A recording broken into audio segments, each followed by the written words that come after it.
সকালবেলাও জানতাম না যে আজকে আমার লাইফে কি ঘটতে যাচ্ছে। হোয়াট? ফেস টু ফেস না, আমি ফেস টু ফেস তাকে দেখি। কত সালে বিয়ে করেছেন আপনি বলেন তো? 2011-তে। এগুলো হয় আজকালকার বাংলাদেশে? এটা সম্ভব? একজন মানুষ, সুস্থ একটা ব্যক্তি, যার শরীরের কলিজার একটা অংশ কেটে তাকে দিতে হবে এবং তার লিভারটা ফেলে দিতে হবে, তার অন্য একটা মানুষের কলিজা নিয়ে সে বাঁচতে পারবে। ওই রোবটের যে আর্মসগুলা, ওগুলা পেটের মধ্যে দিয়ে আমার লিভারটা কেটে, আমার যেহেতু সি সেকশন বেবি হয়েছে, তো ওই সি সেকশনের জায়গাটায় আবার কেটে ওই দিক দিয়ে লিভারটা বের করবে। ওকে। আমাকে নিয়ে যাবে, তো আমাকে বলতেছিল রেডি হওয়ার জন্য, গোসল করার জন্য। মানে মনে হচ্ছে যে কোরবানি দিতে নিয়ে যাচ্ছে। মানে গোসল করো, এটা করো, সেটা করো, নখ কাটতেছে, আমার চুল বেঁধে দিচ্ছে, আমাকে ড্রেস পরাচ্ছে। মানে মনে হচ্ছিল যে ফাঁসির আসামিকে যেভাবে নিয়ে যায়, আমার কাছে মনে হচ্ছিল যে আমার এখন মনে যা চলতেছে তাদেরও মনে হয় ওই রকমই লাগে। আমি জীবনের শত শত হাজার হাজার মানুষের গল্প ক্যামেরায় ধারণ করেছি, রেডিওতে ধারণ করেছি, টেলিভিশনে করেছি, বাট রাইট নাও আমি যে ফিলটা পাচ্ছি এইটা আমি কোনোদিন কোনো গল্পে পাইনি। আমার কাছে মনে হচ্ছে কি আমার 4টা পাশ ঘোলা হয়ে গেছে, ফাঁকা হয়ে গেছে। এই গল্পটা আজকে যারা শুনেছে, এখন পর্যন্ত যারা আছে, আমি জানি না তাদের এই অনুভূতিটা হচ্ছে কিনা। আমি আপনার অপারেশন থিয়েটার দেখতে পাচ্ছি এবং আপনি যে অপারেশন থিয়েটারে যাচ্ছেন সেটাও আমি দেখতে পাচ্ছি। এটা কোনো সিনেমাতে পোট্রে করা, মানে নাটকে পোট্রে করা, গল্পে পোট্রে করা সম্ভব না। আসসালামু আলাইকুম প্রিয় দর্শক এবং শ্রোতা। আল্লাহ সর্ব অবস্থায় আমাদের সবার মঙ্গল করুন, সবসময়ের মতো সেই দোয়া এবং শুভকামনা জানিয়ে শুরু করছি ব্র্যান্ডিং বাংলাদেশের একটি এপিসোড। আমি আরজে কিবরিয়া আপনার সঙ্গে রয়েছি এবং আপনারা দেখছেন আমাদের প্রতিষ্ঠান studio of creative arts limited, বা সংক্ষেপে যেটাকে আমরা বলি সকা, SOCA, সকার নির্মাণে এই অনুষ্ঠানটি।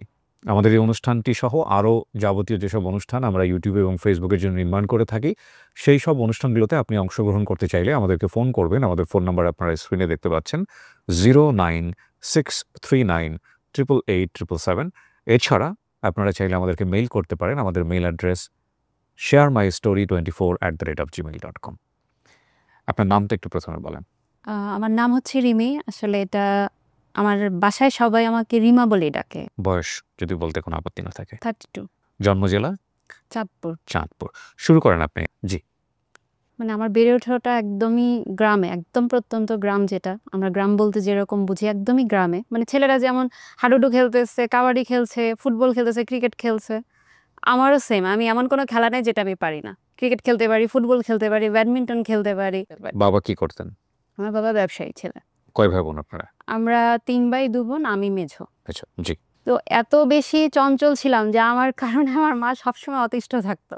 মানে মা বলতো যে আমার তো আরো ছেলে মেয়ে আছে, কই ওরা তো কেউ এমন করে না, তুই কেন এরকম হলি? সবাই বলতো, সবাই, যে মেয়ের ওর মধ্যে মেলিপনা নাই, ও কেন এরকম এত দুষ্টুমি করে। যাক, এভাবেই বড় হয়ে ওঠা। আমি SSC পর্যন্ত গ্রামেই ছিলাম। SSCর পরে আমার ইচ্ছা ছিল যে আমি ঢাকায় এসে পড়াশোনা করব। তো আমার বাবা এটাতে একটুই ছিল, মেয়েকে আসলে বাড়ির বাইরে দিতে চায় নাই। যাক, অনেক কষ্ট করে কান্নাকাটি করে বাবা মাকে ম্যানেজ করে আমি শহরে আসি। কোথায় পড়তেন? আমি সিদ্ধেশ্বরী গার্লসে পড়েছি। তখন থেকেই মোটামুটি আমাকে একটু বিয়ে দেওয়ার জন্য বাবা একটু চেষ্টা করে যাচ্ছিল। ছোটবেলা থেকে একটা ডান পিটে একটা স্বভাব রয়ে গেছে। মানে আমার তখন নিজের মধ্যে একটা ছিল যে না, আমি এত তাড়াতাড়ি বিয়ে করব না, পড়াশোনা শেষ করব, কিছু একটা করব, তারপর বিয়ে করব। কিন্তু আমার বাবা ওই যে একটু অস্থির হয়ে গেছে, মেয়ে না কি জানি কি হয়ে যায়, বাড়ির বাইরে থাকে, কি হচ্ছে না হচ্ছে, একটা টেনশন থাকতো সবসময় আমাকে নিয়ে। ওই দেখতো দেখতো আমার জন্য বিয়ে দেখতো। তারপর দেখা যায় যে কথাবার্তা একটু আগালেই, যখন আমার সাথে পাত্রপক্ষ কেউ কথা বলতো কিংবা পাত্র কথা বলতো, আমি উল্টাপাল্টা কথা বলে পাত্রকে বিদায় করে দিতাম।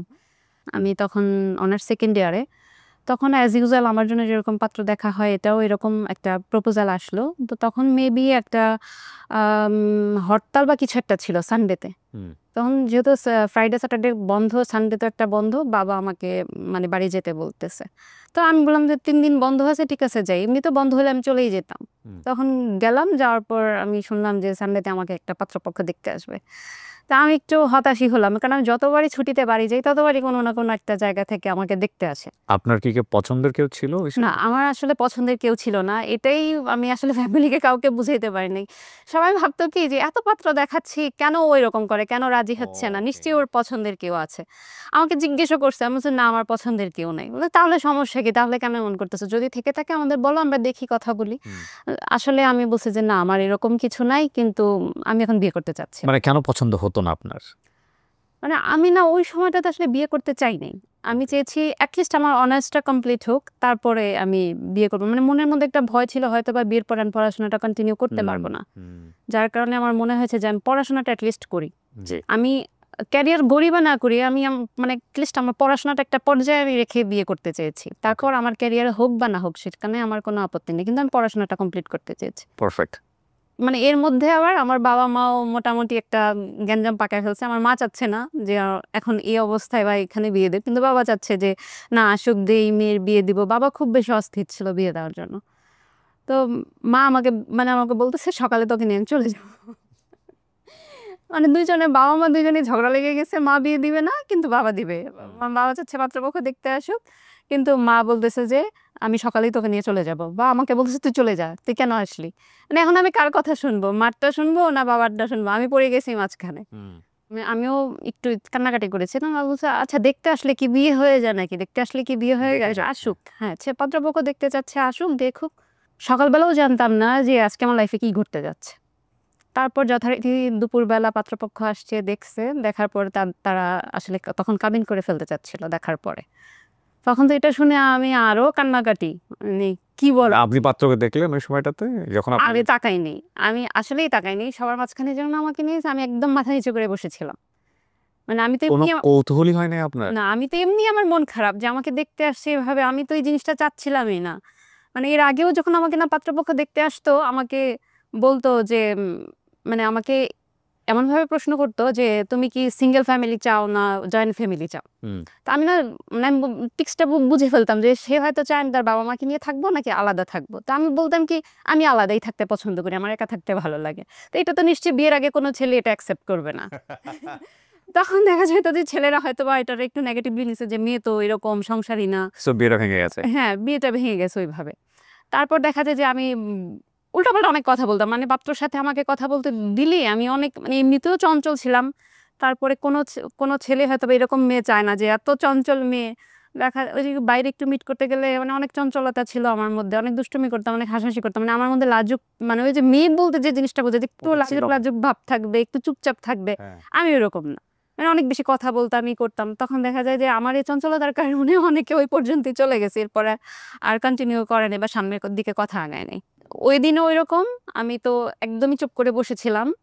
তো আমারও তখন মাথায় টার্গেট যে যেভাবে বিয়ে তো আজকে ভেঙে দিতে হবে। পাত্রপক্ষের দুলাভাই যিনি ছিল উনি আমাকে মানে সূরা এটা সেটা জিজ্ঞেস করতেছিল কোরআন থেকে। তো আমি একটু অ্যাগ্রেসিভ হয়ে ওনাকে অ্যান্সার দিয়েছি। আমি সূরা তো পারি, কিন্তু আমি তাকে সূরা না বলে আমি তাকে অ্যাগ্রেসিভলি অ্যান্সার দিচ্ছি। আপনারা তো জানেন যে আমি মাদ্রাসায় পড়িনি, আমাকে কেন এগুলো জিজ্ঞেস করছেন। মানে আমি চাচ্ছিলাম কোনো না কোনোভাবে বিয়েটা যেন ভেঙে যায়, আমি বিয়ে করতে চাই না। তারপরে দেখলাম যে না ভাঙছে না, তারা বলতেছে যে আজকে কাবিল করে ফেলবে। বিয়ে ভাঙছে না। হ্যাঁ তারপরে আমি এত মুড খারাপ করেছিলাম, তারপরেও তারা যেন কেন কিছু বুঝলো না, কেন বুঝলো না যে আমি চাচ্ছি না বা কিছু। তারপরে আশায় ছিলাম যে হয়তো বা পাত্রপক্ষ আমার সাথে কথা বলবে বা পাত্র আমার সাথে নিজে কথা বলবে, সেটার আশায় ছিলাম। কিন্তু যখন দেখলাম যে আসলে ওইরকম কিছু না, তখন আমি নিজে থেকে বলছি, কাকে যেন বলছিলাম আমার মনে নেই এই মুহূর্তে, কাউকে আমার ফ্যামিলির কাউকে একজনকে আমি বলেছিলাম যে আমি ছেলের সাথে কথা বলতে চাই। তখন আমাকে বলছিল যে খায়া দেওয়ার কাজ নাই আবার বিয়েটা ভাঙার জন্য। আপনার বাবা মাও বুঝে গেছে। হ্যাঁ, কারণ আমি এর আগে অনেকগুলো এরকম করেছি তো। তো যাই হোক তখন বিয়েটা ওই দিন আমার বিয়ে হয়ে গেল। আপনি ছেলেকে দেখলেন কখন? আমি ছেলেকে দেখেছি সত্যি বলতে বিয়ের পরের দিন। তাও হোয়াট? ফেস টু ফেস না, আমি ফেস টু ফেস তাকে কত দেখিনি। সালে বিয়ে করেছেন আপনি বলেন তো? 2011-তে।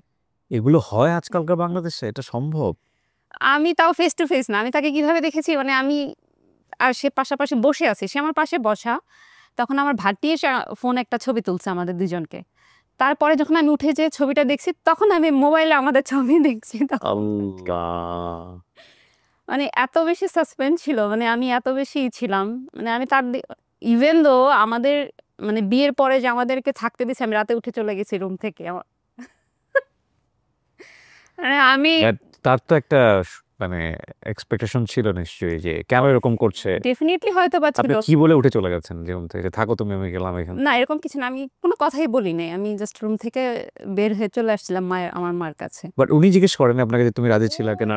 না ওইরকম ও কিছু বলে, ও আসলে বুঝে উঠতে পারে নাই। মানে ও বলছে যে আমি এর আগে কখনো কোনো মেয়ে দেখি নাই, আমার এর আগে কখনো পাত্রী দেখা হয় না, আমি এটাই প্রথম দেখেছি, আসলে কি বলতে হয় কি করতে হয় আমি সেটাও জানি না।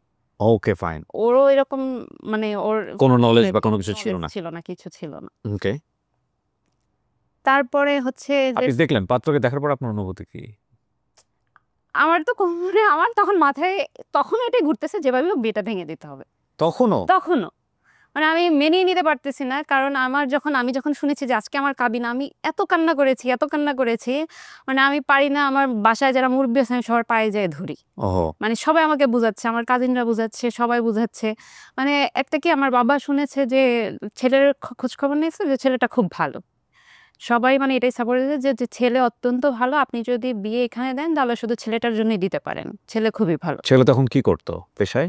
ও একজন ইঞ্জিনিয়ার, তখন জব করত। ওকে। আর আপনি তখন আমি ইন্টারমিডিয়েট তখন পড়ছেন? Honours second year. Honours second ইয়ারে জি। পড়ছেন। Okay fine. আমি তো তখন একদিনের ছুটি থেকে আমি সোমবারে আবার ঢাকায় চলে আসবো। আমার তখন মেবি কোনো একটা এক্সাম ছিল। হুম। সোমবার ঢাকায় চলে আসবো। হুম। তখন আমি যথারীতি বিয়ের পরের দিনই আমি চলে আসি। বিকালবেলা না হয় কখন যেন আমি চলে আসি। আর চলে আসি বলতে ওই ছেলেও আমার সাথে আসছে। তখন আমার বোন ছিল ঢাকায়। আমি আমার বোনের বাসায় তখন থাকি। মানে আমার বোন, আমার তখন মানে আমার যে হাসব্যান্ড আমরা তখন একসাথে ঢাকায় চলে আসি। আসার পরে সে তখন থাকতো মিরপুরে। আমি থাকতাম খিলগাঁও এরিয়াতে। সে চলে যায় তার মতো তার বাসায়, আমি চলে যাই আমার বাসায়, মানে আমার বোনের বাসায়। তখনই মনে হয়েছে যে আমি বাঁচলাম। মানে এবার যেভাবেই হোক আর তার সাথে আমি আর দেখা করতে চাই না। তার সাথে যেন আমি আর এই সম্পর্ক কন্টিনিউ করব না। মানে এভাবে কি নাকি বিয়ে হয় নাকি? মানে মাথায় তখন এটাই ঘুরতেছে যে এভাবে কি বিয়ে হয় নাকি? তখন হচ্ছে কি মানে আমি ওর সাথে আমার যে হাসব্যান্ড ওয়াইফের যে সম্পর্ক, ওরকম কোনো সম্পর্কই ওর আর আমার মধ্যে ছিল না। আমি আসলে বিয়েটা করেছি, আমি যখন অনেক বেশি কান্নাকাটি করেছিলাম, বাবাকে ডাকলাম। মানে বাবাকেও বলতেছি যে আমাকে এভাবে বিয়ে দিয়েন না। তখন বাবা বলতেছে যে যা তোমার ভালোর জন্যই করতেছি, তোমার ভালো হবে, তুমি সুখী হবা। তারপর যে এক পর্যায়ে মেনে নিয়েছিলাম, আচ্ছা ঠিক আছে এই ছেলেকেই বিয়ে করব, কিন্তু আপাতত এইভাবে না। মানে আমি ছেলেকে দেখিও নাই, মানে আমি চিনি না, একটা মানুষের সম্পর্কে কিছুই জানি না, আমি তাকে কিভাবে বিয়ে করব। তাহলে এভাবে বিয়ে দেন না, তাহলে একটু পরে দেন, মানে কিছুদিন পরে দেন বা আগামী সপ্তাহে দেন। তখন আসলে এত বেশি মানে এত লোকজন তখন বাসায় ছিল, একটা অ্যারেঞ্জমেন্ট হয়ে গিয়েছিল, তখন আর পিছানোটা একটু সম্ভব হয় না। আবার ওই যে আমার প্রতি একটা কনফিউজ যে আমি হয়তো বা বিয়ে ভেঙে দিব। সো আপনার বিয়ের কয়দিন পরে আপনি ঢাকায় চলে আসলেন? আমি বিয়ের পরের দিনই ঢাকায় চলে এসেছি। তখন পর্যন্ত আপনাদের মধ্যে স্বামী-স্ত্রীর কোনো সম্পর্ক নাই। ওকে। তারপর? আমি তখন পর্যন্ত মানে আমার ফ্রেন্ড সার্কেল আমি কাউকে বলিনি যে আমার যেভাবে মানে এই ঘটনা ঘটে গেছে আমার সাথে। আমি তারপরে যেদিন ঢাকায় চলে আসছি তার পরের দিন যথারীতি আমি আমার ক্লাসে গেছি, কেউই জানে না, তখনও কেউ জানে না। তো মাঝখানে একদিন ক্লাস গ্যাপ গেছে, আমার ফ্রেন্ডরা সবাই জিজ্ঞেস করতেছে কি ব্যাপার, তুই আসলি না কেন কালকে ক্লাসে, এটা সেটা। আমি বলতে চাইও বলতে পারছি না ওদেরকে যে আসলে কি হয়ে গেছে। তারপরে মনে হয় তার ২-৩ দিন পরে আমি যে বলছি, কেউ তো বিশ্বাসই করে না। মানে কিভাবে সম্ভব এটা? মানে কি? আমি তখন বলতেছি যে আমি জানি না কি হইছে না হইছে। আমি এখন কি করব আমি জানি না। হুম। তো ও তো তখন ওর বাসা মিরপুরে, ও মিরপুরে চলে গেল। আমি আমার বাসায়। হুম। তখন দেখা যাচ্ছে যে ও আমাকে ফোন দেয়, আমি ফোন ধরি না। হুম। বিভিন্নভাবে আমার সাথে যোগাযোগ করে, আমি ওর ফোন মানে ওর সাথে কোনো টোটালি ওইভাবে কথা বলছি না বা করছি না। জি। তখন এটা নিয়ে আমার বোন, আমার মা আমার সাথে খুব রাগ করে।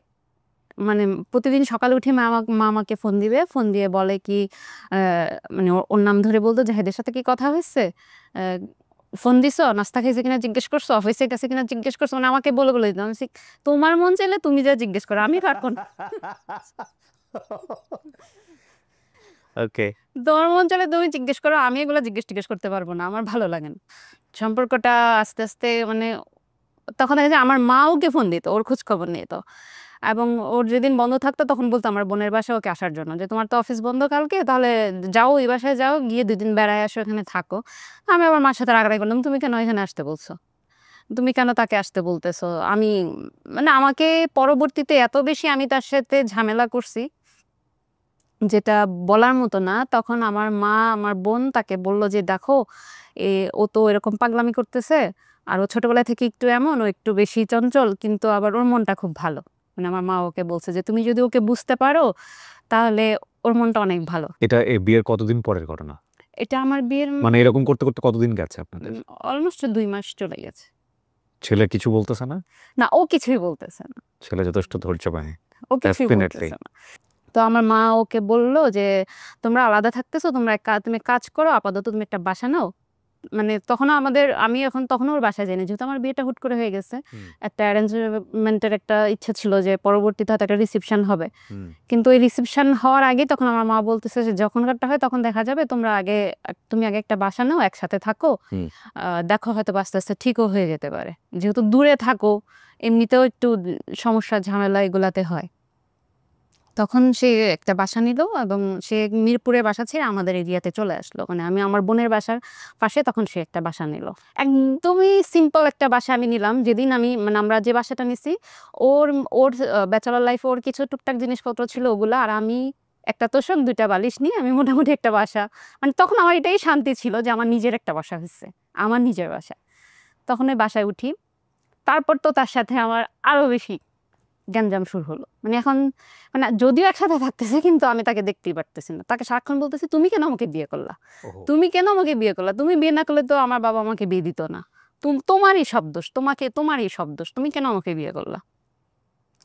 তখন সে আমাকে বলতো যে দেখো, যদি তোমার ভালো না লাগে তুমি তোমার মতো করে চলে যেতে পারো, আমি কখনোই তোমাকে নিয়ে কোনো বলবো না। যদি তুমি আমার দোষ দিয়েই চলে যাও, যে ছেলের সমস্যা বা আমার সাথে যত পারো আমাকে নিয়ে কথা বলো, আমার দোষ দিয়ে চলে যাও, আমি তোমাকে কখনোই ওইটা বলবো না যে তোমার দোষ আমি কখনোই দিব না, বা তুমি যে আমাকে ছেড়ে চলে গেছো, বা ওইটা আমি কখনোই এই সমাজের কাছে কারো কাছে ও কি জিজ্ঞেস করতো আপনাকে যে কেন এরকম করছো, রিজনটা কি? হ্যাঁ, ও আমাকে জিজ্ঞেস করতো তোমার পছন্দের কেউ আছে কিনা, বা তুমি কেন এমন করছো।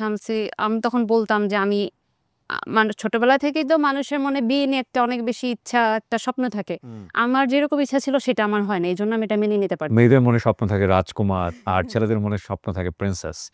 বাস্তবতা যে আসলে কি হওয়ার পরে বোঝা যায় যে আসলে তখন বয়সটাও আমার খুব একটা ওরকম, আমি তখন 19 বছর। বিয়েটাকে ফেরিটেল বানিয়ে ফেলেছে আসলে এই বুর্জোয়া সংস্কৃতি, টু বি অনেস্ট। বিয়েটা আসলে এই জিনিসটা না। বিয়েটা ডেফিনেটলি আজকের এই গল্প যারা পুরোটা শুনবেন তারা বুঝতে পারবেন যে বিয়েটা আসলে কি, এবং it's a great chapter of life. এটা সম্পর্কে জেনে শুনেই সিদ্ধান্ত নেওয়া উচিত, এটাকে ফেরিটেলের জায়গা থেকে সিদ্ধান্ত নেওয়া উচিত না। বহুবার বলেছি আমি বহু অনুষ্ঠানে, ডেফিনেটলি। তারপর তখন ও আমাকে বললো যে তোমার যদি ভালো না লাগে তাহলে তুমি তোমার মতো করে তুমি চলে যেতে পারো, কিন্তু আমি তোমাকে কখনোই ছাড়তে পারবো না। তো আমি আবার ওকে বলতাম, তুমি ছাড়ো আমাকে, তুই ছাড়বি, তুই কেন ছাড়বি না, তুই ছাড়, আমি ছাড় না। মানে রাগ উঠলে এরকমই করতাম যে আমি যদি ছেড়ে দিই আমার বাবা মা আমাকে জায়গা দিবে না, তুই ছাড়তে হবে, তুই আমাকে ছেড়ে দে, তাহলে আমি বাঁচি, তুই আমাকে ছেড়ে দে। তখন বল, আমি এই কাজটা কখনোই করতে পারবো না, আমি তোমাকে কখনোই ছাড়তে পারবো না, তোমার যদি ভালো না লাগে তুমি চলে যাও, আমার যত দোষ আছে সব বলো, এগুলা বলে তুমি চলে যাও। কিন্তু আবার তখন আমার মাথায় কাজ করতো, আচ্ছা আমি যদি ছেড়ে চলে যাই আমার বাবা মা তো আমাকে জায়গা দিবে না, আমি যাব কোথায়। বাসায় কি রান্না বাড়া করতেন ওই সময়টাতে? না, আমি তখন রান্না বাড়া খুব একটা আমি পারি না। তাহলে এমনি আমার বোনের বাসা কাছে ছিল, আমার বোন রান্না করে করে বক্সে করে পাঠিয়ে দিত। বাট আমার ফ্যামিলি ইনফর্ম ছিল যে আপনাদের সংসার এরকম চলতেছে, এইভাবে ঝামেলা চলতেছে? ওর ফ্যামিলিতে স্টিল হয়তো আজকে আমার ভিডিও দেখলে হয়তো জানতে পারবে, তখন পর্যন্ত এখন পর্যন্ত কেউ জানে না ওর সাথে যে আমার ইনিশিয়ালি কি ছিল। জি, ইনিশিয়ালি এগুলা ছিল তখন না, কেউ জানে না বলে, কেউ জানে না। আর আপনার ফ্যামিলিতে? আমার ফ্যামিলি আমার বাবা মা ভাই বোন সবাই জানে। ওনাদের কাছ থেকে ফিল হয় না যে বিয়ে দিয়ে বিপদে পড়লাম কিনা আপনার বাবা মারা? এরকম তো অনেক মানে গিল্টি ফিল করছে তারা, যে কি করলাম, মানে একদমই মন বসতেছে না মেয়েটার, এতদিন হয়ে গেল এখনো এরকম করতেছে।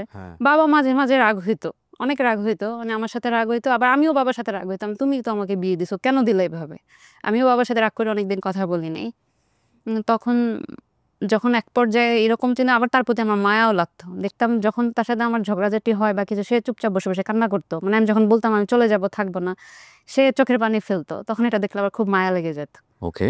তারপর মা আমাকে একদিন বলল যে এখনো এরকম করতেছো, আর কি করব, অনেক তো চেষ্টা করলাম, অনেক বুঝাইলাম, আল্লাহর কাছে দোয়াও করলাম, কোনোটাই যেহেতু কিছু হচ্ছে না, তুমি করবাই না, তাহলে তো আর কিছু করার নাই, তুমি চলে আসো, কিন্তু এটা মাথায় রেখো তোমার বয়স কম, তোমাকে হয়তো আমরা আবার বিয়ে দিব, কিন্তু সেখানে যদি মানে আমি মানলাম জাহিদ খারাপ, সে অনেক খারাপ, ইভেন ভাইয়া বিশ্বাস করবেন না, আমি তার নামে বানায় বানিয়ে এত খারাপ কথা বলতাম, নেগেটিভ কথা বলতাম, যে ও এরকম করে, ও ভালো না, হেন না তেন না, মানে ওকে যতভাবে নেগেটিভলি আমার বাসায় উপস্থাপন করা যায় আমি সেটাই করতাম। ওকে, শুধুমাত্র বিয়েটা ভাঙার জন্য? শুধুমাত্র তার সাথে আমি থাকবো না এই জন্য। তারপর মা আমাকে বললো যে ঠিক আছে তুমি চলে আসো, কিন্তু তুমি এটা মাথায় রেখো যে তোমাকে আমরা আবার বিয়ে দিব, কিন্তু সেটা যদি জাহিদের থেকেও খারাপ হয় তখন কি করবা, তখন মানুষ তোমাকে খারাপ বলবে, তুমি আর তখন তোমার আর কোনো উপায় থাকবে না, আর সুখ দেওয়ার মালিক আল্লাহ, তুমি যদি একটা মানুষের এরকম কষ্ট দাও মনের মধ্যে, আল্লাহ কখনোই তোমাকে সুখ দিবে না, তুমি সুখে থাকতে পারবে না। তখন এই কথাগুলো মাথায় ঘুরতো। আবার সেও মন খারাপ করতো, তারও তার দিকে তাকালেও মায়া লাগতো যে আসলেই তো আমি যদি এটা করি আল্লাহ তো মনে হয় না আমাকে ক্ষমা করবে। আমি যদি পরবর্তীতে লাইফটাতে আমার আরো বেশি কষ্ট হয় তখন আমি কি করব? আমার যদি সেই লাইফটা আরো বেশি খারাপ যায় তখন আমি কি করব? এরকম করতে, করতে আমাদের সংসারটার বয়স হচ্ছে, সামনের দিকে আগাচ্ছে। তারপর আস্তে, আস্তে মনে হয় একটু বুঝতে শিখলাম। আস্তে, আস্তে একটু বুঝতেছি। তখন আমার মনে হলো যে আসলে আমার আমি তখন মানে মনে হলো যে আমার বেবি নেওয়া উচিত। অলমোস্ট আমাদের ২ বছর হয়ে গেছে। ২ বছর এভাবেই চলেছে? ২ বছর এভাবেই চলেছে। তখন আমি চাচ্ছিলাম, কিন্তু আমার হাসব্যান্ড বলল, "তুমি তো নিজেই এখনো বাচ্চাদের মতো করো। তুমি তো নিজেই" আর বেবি নেওয়ার সিদ্ধান্ত নিলেন কেন হঠাৎ করে? মানে আমি চাচ্ছিলাম যে আমি সংসারটা করি আসলে। ও এক পর্যায়ে আপনি ডিসিশন হ্যাঁ, নিয়েছেন আমি সংসারটা করবেন। হ্যাঁ, সংসারটা করি যেহেতু আমার মন বসছে না, তাহলে হয়তোবা বেবি নিলে হয়তোবা আমি ঠিকও হয়ে যাব। হয়তো আমার সংসারের প্রতি একটা টান আসবে। ততক্ষণ পর্যন্ত জাহিদের প্রতি মানে আপনার হাসব্যান্ডের প্রতি কোনো ধরনের কোনো সফট কর্নার, মায়া, প্রেম এগুলো মায়া লাগতো, কিন্তু কেমন যেন লাগতো। কখনো মায়া লাগতো খুব, আবার কখনো মনে হতো না ছেড়ে চলেই যাব, ওই সংসার করব না। ওকে, এরকম একটা ওকে। ছিল। তারপরে আবার একটা সময় মনে হলো যে না, যেহেতু বাবা-মা বিয়ে দিয়েছে, আমার বাবাও মানে আমাদের এলাকায় একটু সম্মানী মানুষ, তাকে সবাই চিনে। হুম। আমি যদি এই কাজটা করি আমার বাবা-মা অনেক কষ্ট পাবে। আমার বাবা-মা অনেকের কথা শুনবে, মানুষের কথা শুনবে।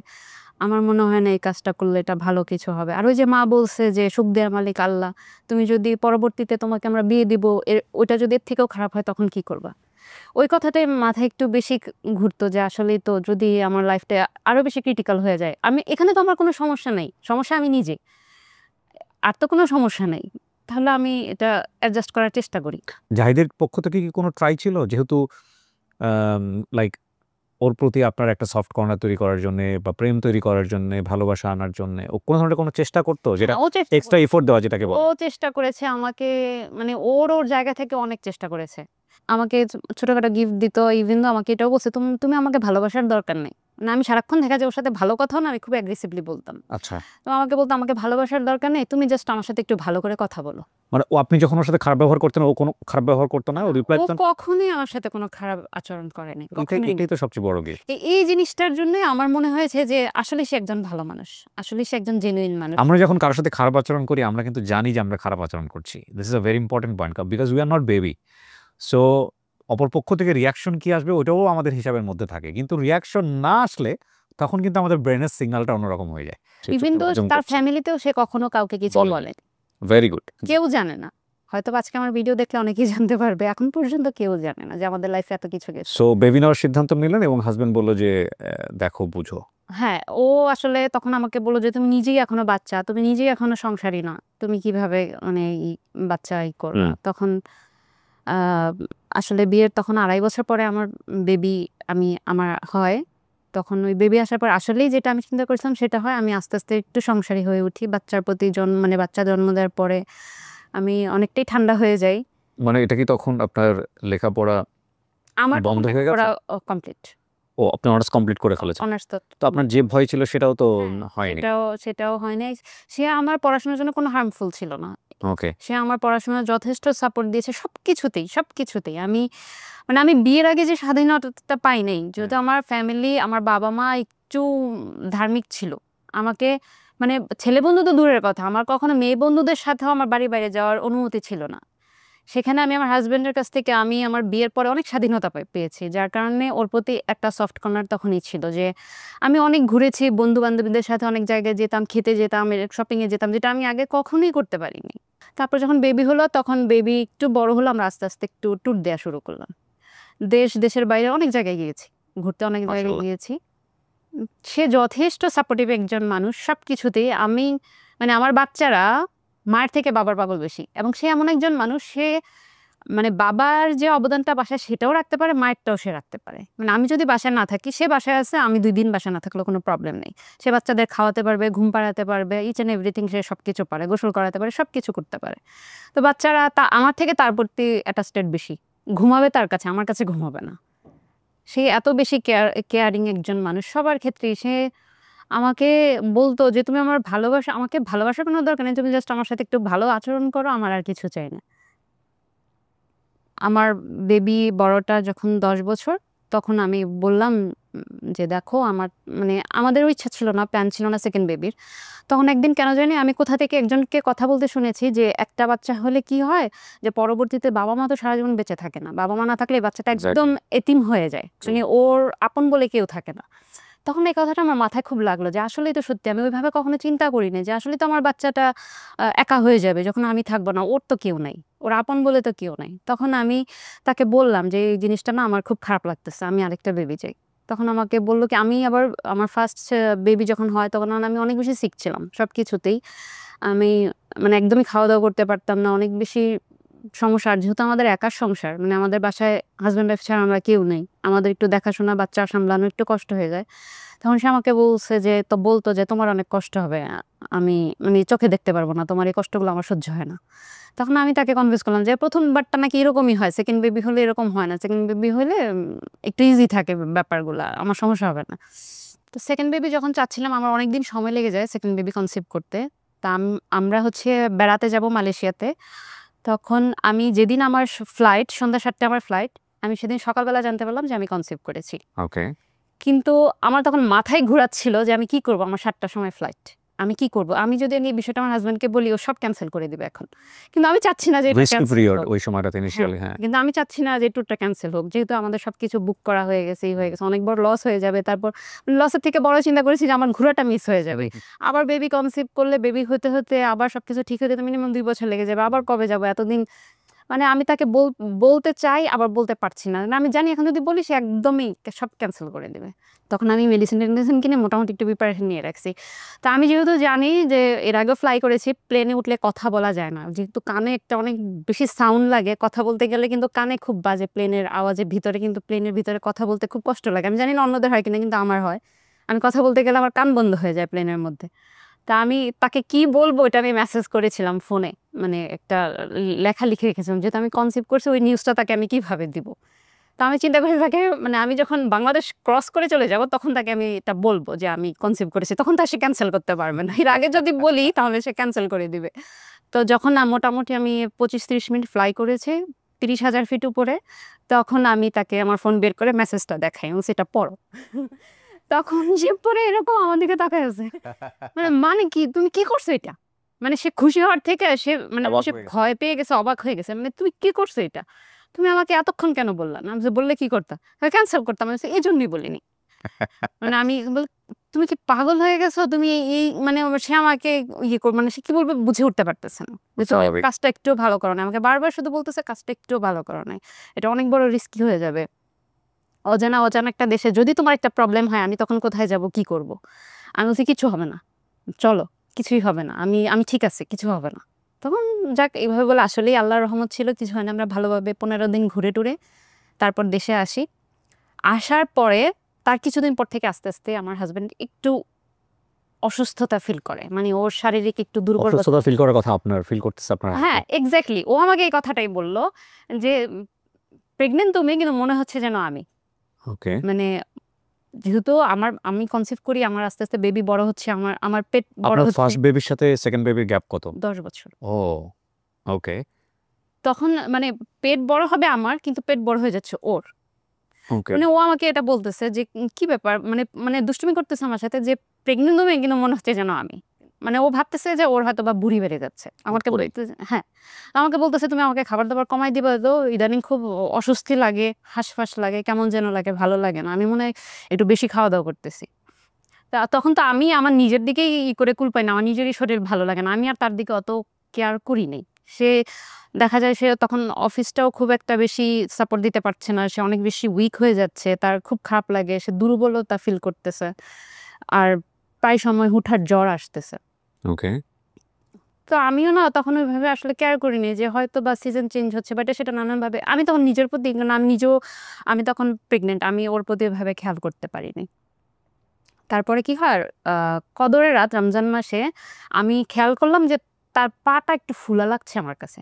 এতদিন সে বলতেছে যে তার পেট ফুলা লাগতেছে, লাগতেছে।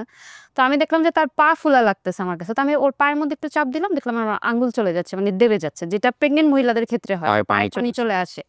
আমি বললাম, "কি ব্যাপার? যেটা আমার হওয়ার কথা সেটা তোমার কেন হচ্ছে?" তখন আমাকে বলতেছে যে জানি না ইফতারের পরে পা ঝুলায় যে শুয়েছিলাম মনে হয় ওই কারণে এরকম কিছু। এটা কেমন কথা? মানে পা ঝুলায় শুয়ে থাকলে পায়ের মধ্যে এরকম পানি চলে আসবে? তো আমিও আর ওইটাকে সিরিয়াসলি নিয়ে নেই। যে তার পরের দিন আমরা গ্রামে চলে যাই ঈদের জন্য। ঈদ করতে গ্রামে চলে যাই। গ্রামে যাওয়ার পরে আমার মা, আমার ভাই ওরা মানে ওকে দেখেই একটু সন্দেহ করতেছে, "কি ব্যাপার? ও এরকম শুকায় গেছে কেন?" আমি বলছি, "রোজা রাখতেছে তো শুকাবেই।" বলছে, "না, এরকম তো আগে কখনো হয়নি। একদম গাল-টাল ভেঙে যাচ্ছে, শরীর পুরা ভেঙে যাচ্ছে। কেমন যেন দেখা যাচ্ছে। আবার ওর পাটা ফুলে আছে।" আমার মা আমার সাথে রাগ করতেছে, "তুমি এই অবস্থায় কেন আসলা বাড়িতে? এই অবস্থায় কেন আসলা? ওকে ডাক্তার না দেখায় কেন তুমি বাড়িতে আসলা?" তো আমিও আসলে তখন তাদের সবার এত সিরিয়াসনেস দেখে আমি একটু টেনশনে পড়ে গেলাম যে আসলে সামথিং রং। মানে কিছু একটা মনে হয় হচ্ছে। না হলে সবাই এত বেশি সিরিয়াস হচ্ছে।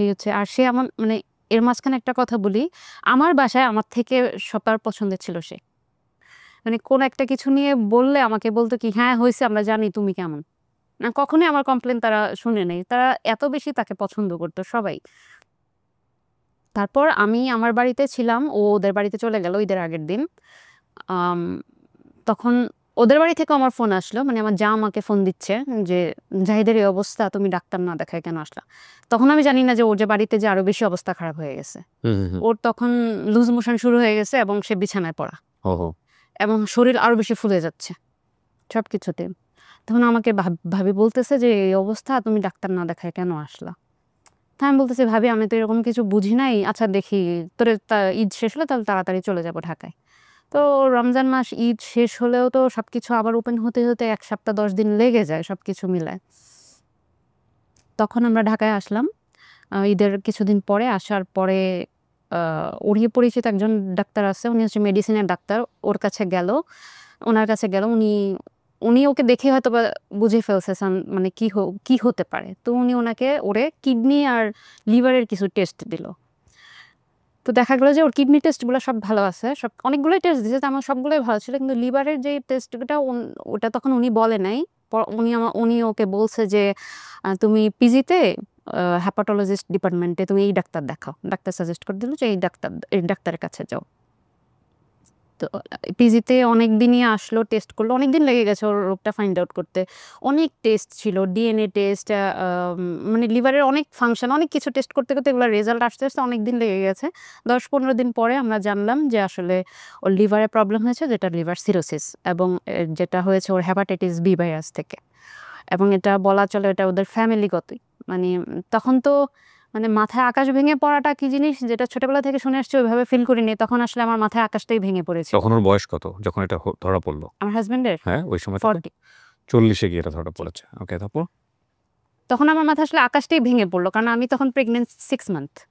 খুব স্বাভাবিক। আম আর ও আরো বেশি ভেঙে পড়ার কারণ হচ্ছে ওরই এক বড় বোন এক্সপায়ার্ড করেছে, সেম কেস। ওহো! Same case. এবং ওই আপা উনি আমার বিয়ের আগেই মারা গেছে। উনি হচ্ছে ১ মাস সারভাইভ করেছে ও রোগ ফাইন্ড আউট করার পরে। ১ মাসের মধ্যে উনি এক্সপায়ার্ড হয়ে গেছে। যার কারণে আসলে আমার মাথায় তখন আকাশটাই ভেঙে পড়ছিল। আমি ঠিকমতো ঘুম নাই, কিছু নাই, এবং ওকে আমি কখনো বুঝতে দিতাম না যে আমি যে এত বেশি চিন্তা করছি বা এত কিছু করছি। এবং সারাটা রাত আমি নানান জায়গায় শুধু ঘাটাঘাটি করতাম যে এই রোগটা কেন হয়, এটা ট্রিটমেন্ট কি, এটা কি হচ্ছে। বিভিন্ন জায়গায় আর্টিকেলস, অনেক কিছু, অনেক পড়াশোনা করেছি আমি এটা নিয়ে। মানে আমি তাকে দেখতেও দিতাম না। সে ঘুমাচ্ছে, আমি ওই প্রেগন্যান্ট অবস্থায় সারা রাত বসে এগুলো নিয়ে ঘাটাঘাটি করছি যে আসলে এটা ট্রিটমেন্ট কি। আমি যদিও তখন পর্যন্ত জানি এটার আসলে তেমন কোনো ট্রিটমেন্ট নাই। কত সালের গল্প এটা? এটা ২০২৩। মাত্র ২ বছর আগের। হুম। তখনও আমি জানি যে এটার কোনো ট্রিটমেন্ট ওই অর্থে নাই। হুম। এবং সেটা আমাদের বাংলাদেশে আসলেই নাই। আমাদের দেশে এখন পর্যন্ত লিভারের মানে ফাইনাল কোনো ট্রিটমেন্ট নাই না। শুধু মেডিসিনের উপরেই আমাদের দেশে চলে এখন পর্যন্ত। হুম। তো যেহেতু এটা কিউরেবল না, এবং মেডিসিনেও যে আপনি ভালো থাকতে পারবেন সেটাও না। এটা যেকোনো সময় মেডিসিনেও অনেক সময় মেডিসিন মানে কি যতদিন বেঁচে আছে জাস্ট মেডিসিনটা খেয়ে যেতে হবে। কিন্তু এটা যেকোনো সময় যেকোনো দুর্ঘটনা ঘটে যেতে পারে। এবং এই লিভার সিরোসিসের কারণে শরীরের বিভিন্ন ভেনগুলা অকেজো হয়ে যায় আস্তে এবং কিডনির উপর এফেক্ট করে। কিডনি ড্যামেজ হয়ে যায়। বিভিন্ন আস্তে মানে একটা পর্যায়ে খারাপের দিকে চলে যায়। এবং সিরোসিসটা একটা সময় টিউমার থেকে ক্যান্সার হয়ে যায়। হুম। এবং এগুলো খুব দ্রুত হয়ে যায়। তখন আমার মাথায় শুধু কাজ করতেছিল যে আচ্ছা যা হয়েছে হয়েছে, কিন্তু এটা সমাধান কি? আমি শুধু সমাধান খুঁজতাম যে যা হয়েছে হয়েছে, কেন হয়েছে কি হয়েছে সেটা আমি যাব না, কিন্তু এটা আমার সমাধান করতে হবে। এটা সমাধান কি? এটা কিভাবে করা যায়? কোথায় আছে এটা সমাধান? শুধু ঘাটাঘাটি করছি, অনেক কিছু জেনেছি। তখন মানে আমার তখন এমন লাগতো যে আমার 6 মাসের বাচ্চা, এটা কবে হবে, মানে আমি কবে রিলিজ পাবো, মানে আমি রিলিজ পেলে হয়তো বা আমি অনেক মানে কিছু একটা করতে পারবো। আমি নিজেই তখন ঘরবন্দি হয়েছি, আমি কোথাও যেতে পারছি না, কিছু করতে পারছি না। তখন আমার বাবা আমাকে বলছে, তুমি ভেঙে পড়ো না, নিশ্চয়ই কোনো না কোনো সমাধান আছে, তুমি জামাইকে বলো ইন্ডিয়ার ভিসা করতে বলো, ইন্ডিয়াতে যেতে বলো, ওখানে গিয়ে দেখো কি হয়। তো আমার তখন তো ওর সাথে যাওয়ার মতো কেউ নাই, তখন আমার বাবাই ওকে নিয়ে যায় ইন্ডিয়াতে। আমার বাবা আর ও যায় ইন্ডিয়াতে। তখন আমি মেবি 7 মানে প্রেগনেন্ট। ওখানে ডাক্তার দেখানো, তো ওনারা বললো যে এটা আসলে প্রাইমারি স্টেজে আছে, তবে এটার ট্রিটমেন্ট একটাই, লিভার ট্রান্সপ্লান্ট করতে হবে। মানে একজন মানুষ, সুস্থ একটা ব্যক্তি, যার শরীরের কলিজার একটা অংশ কেটে তাকে দিতে হবে এবং তার লিভারটা ফেলে দিতে হবে, তার অন্য একটা মানুষের কলিজা নিয়ে সে বাঁচতে পারবে। তখন আসলে কি করব বুঝে উঠতে পারতেছিলাম না, কিন্তু আমার মাথায় তখন এটাই কাজ করতেছে, আচ্ছা ঠিক আছে, এটা করলে, এটা যেহেতু সমাধান, এটাই করতে হবে। আমি নানান জনকে শুধু বলা শুরু করলাম, বাসার হেল্পিং হ্যান্ড থেকে শুরু করে পরিচিত যত লোকজন আছে, আমি ডোনার খুঁজতেছি, যেমন লিভার ডোনার খুঁজতেছি। এবং ততক্ষণ পর্যন্ত আমি জানি, যেহেতু আমার হাজবেন্ডের ব্লাড গ্রুপ ছিল বি পজিটিভ, আমি জানি যে সেম ব্লাড লাগে। আসলে সেম ব্লাড লাগে না? না, আসলে সেম ব্লাড লাগে না বলতে কি, ও পজিটিভ যারা, তারা হচ্ছে ইউনিভার্সাল ডোনার, তারা যে কাউকে সবকিছুই ডোনেট করতে পারে। ওইটা তখন আমি ওই মুহূর্তে জানতাম না। ওকে। তা আমি শুধু বি পজিটিভ খুঁজতেছি সব জায়গায়, মানে আমার মাথায় তখন একটাই চিন্তা যে বি পজিটিভ একজন আমার লোক লাগবে। ওকে। আপনার এক্সপেরিয়েন্স কি হলো, মানে যে মানুষজনের কাছে গিয়ে যখন বলতেন লিভার দিবে কিনা? এটা তো সবাই হা হয়ে তাকায় থাকে, আমাকে উল্টা প্রশ্ন করতো, নানান প্রশ্ন করতো, লিভার মানুষ কিভাবে দেয়, এটা কিভাবে সম্ভব? আমাকে বলতো লিভার মানুষের কয়টা থাকে? একটাই থাকে। বলে একটা মানুষ লিভার দিলে তাহলে সে বাঁচবে কিভাবে? না, আমি তাদেরকে কোনোভাবে বুঝতে পারতাম না, কনভিন্স করতে পারতাম না, যেহেতু আমাদের দেশে লিভার ট্রান্সপ্লান্ট নাই, এখন পর্যন্ত করে নাই। দুই একটা হয়তো বা পরীক্ষামূলকভাবে হয়েছে, ওটা ওই পর্যন্তই। কিন্তু মানে আমি তারপরে যখন আমার বেবিটা হয়, সেকেন্ড বেবিটা হয়, হসপিটালে যেদিন হয়, আমি সেদিন জানতে পারলাম যে আমার বাচ্চা, ওর বাবার ব্লাড পাইছে বি পজিটিভ। আমার মাথায় তখন চিন্তা আসছে ও দিতে পারবে, মানে আমি এতটাই বেশি হয়ে গেছি, মাত্র বাচ্চাটা হয়েছে। ওকে, আমি হাসবো না, কাঁদবো না। মানে ওনার ডেভোশনটা দেখেন, মানে ওনার বাচ্চা হয়েছে এটা নিয়ে চিন্তা ভাবনা নাই, বাচ্চার বি পজিটিভ, বাচ্চার লিভার কেটে সে বাবাকে দিয়ে দিবে। My goodness. মানে আমার তখন মাথায় আসতেছে যে ওর বি পজিটিভ, আল্লাহ শুক্রিয়া, মানে ও দিতে পারবে, ওর বাবাকে লিভার ও দিতে পারবে। আবার তখন মাথায় চিন্তা করতেছে, আচ্ছা ওর দিতে তো অনেক সময় লাগবে, ওর 18-19 বছর না হলে তো ও দিতে পারবে না, কিন্তু ততদিনে কি হবে, ততদিন কিভাবে থাকবে? রাস্তা দিয়ে মানুষজন হেঁটে যাচ্ছে, কোথাও বসে আছি, দেখিয়া তাকে, আচ্ছা এনার কি বি পজিটিভ, ইনি কি দিবে বললে? মানে চিনি না জানি না, মাথায় শুধু ওই একটা চিন্তাই আমার ওই সময় সর্বক্ষণ। আপনার হাজবেন্ড মানে জাহিদের অবস্থা কি ছিল? ও কি করতো, আপনাকে কি বোঝাইতো? ও কি মেন্টাল প্রিপারেশন নিয়ে ফেলছিল যে না দুনিয়া থেকে চলে যেতে হবে, নাকি ওর মধ্যে ও সংসার নিয়ে? আসলে কি বলতো, কি করতো, ও কখনোই, ও একটু চাপা স্বভাবের, সেটা যে কোনো বিষয় বলেন, কষ্ট বলেন বা আনন্দ বলেন, কোনো কিছুতে ও কখনো মানে ওইভাবে এক্সপ্রেস করতে পারে না। ও আসলে আমাকে তখন বলতো, তুমি এত বেশি অস্থির হয়ে না, ট্রিটমেন্ট তো, আমি তো ওষুধ খাচ্ছি, আমি তো মেডিসিন খাচ্ছি, দেখি না কি হয়, তুমি এত অস্থির হচ্ছ কেন, যাক না কিছু সময়, আরো দেখি না, একটু অস্থির কম হোক। এবং তাকেও সারাক্ষণ খোঁচাতে থাকতাম, এই তুমি তোমার পরিচিত লোকজনদেরকে বলছো তোমার যেদিন ডোনার লাগবে, এরে বলছো, ওরে বলছো, এরে বলো, ওরে বলো, মানে আমি তাকে সারাক্ষণ করতাম, সবাইকে বলো, সবাইকে দেখো, যদি ডোনার পাওয়া যায়। ডাক্তার কি টাইম বলে দিয়েছিল যে এই কয়েক না, বছর? ডাক্তার আসলে ওইভাবে বলেনি, যেহেতু ওর প্রাইমারি স্টেজ ছিল। অনেকের হয়তো বা অনেক সিরিয়াস স্টেজ থাকলে তখন বলে যে 3 মাস বা 6 মাসের মধ্যে ট্রান্সপ্লান্ট করতে তো হবে। আপনার হাজবেন্ড তখন কি একদম ফুললি বাসায় বসা, না, নাকি ও চাকরি অফিস বাকরি করছে। এর মধ্যেও করছে? হ্যাঁ, ওকে, অফিস করছে। জি। এমনিতে ওর ফিজিক্যালি কোনো প্রবলেম ছিল না, শুধু একটু উইকনেস ছিল। তবে ওর অনেক রেস্ট্রিকশন ছিল তখন।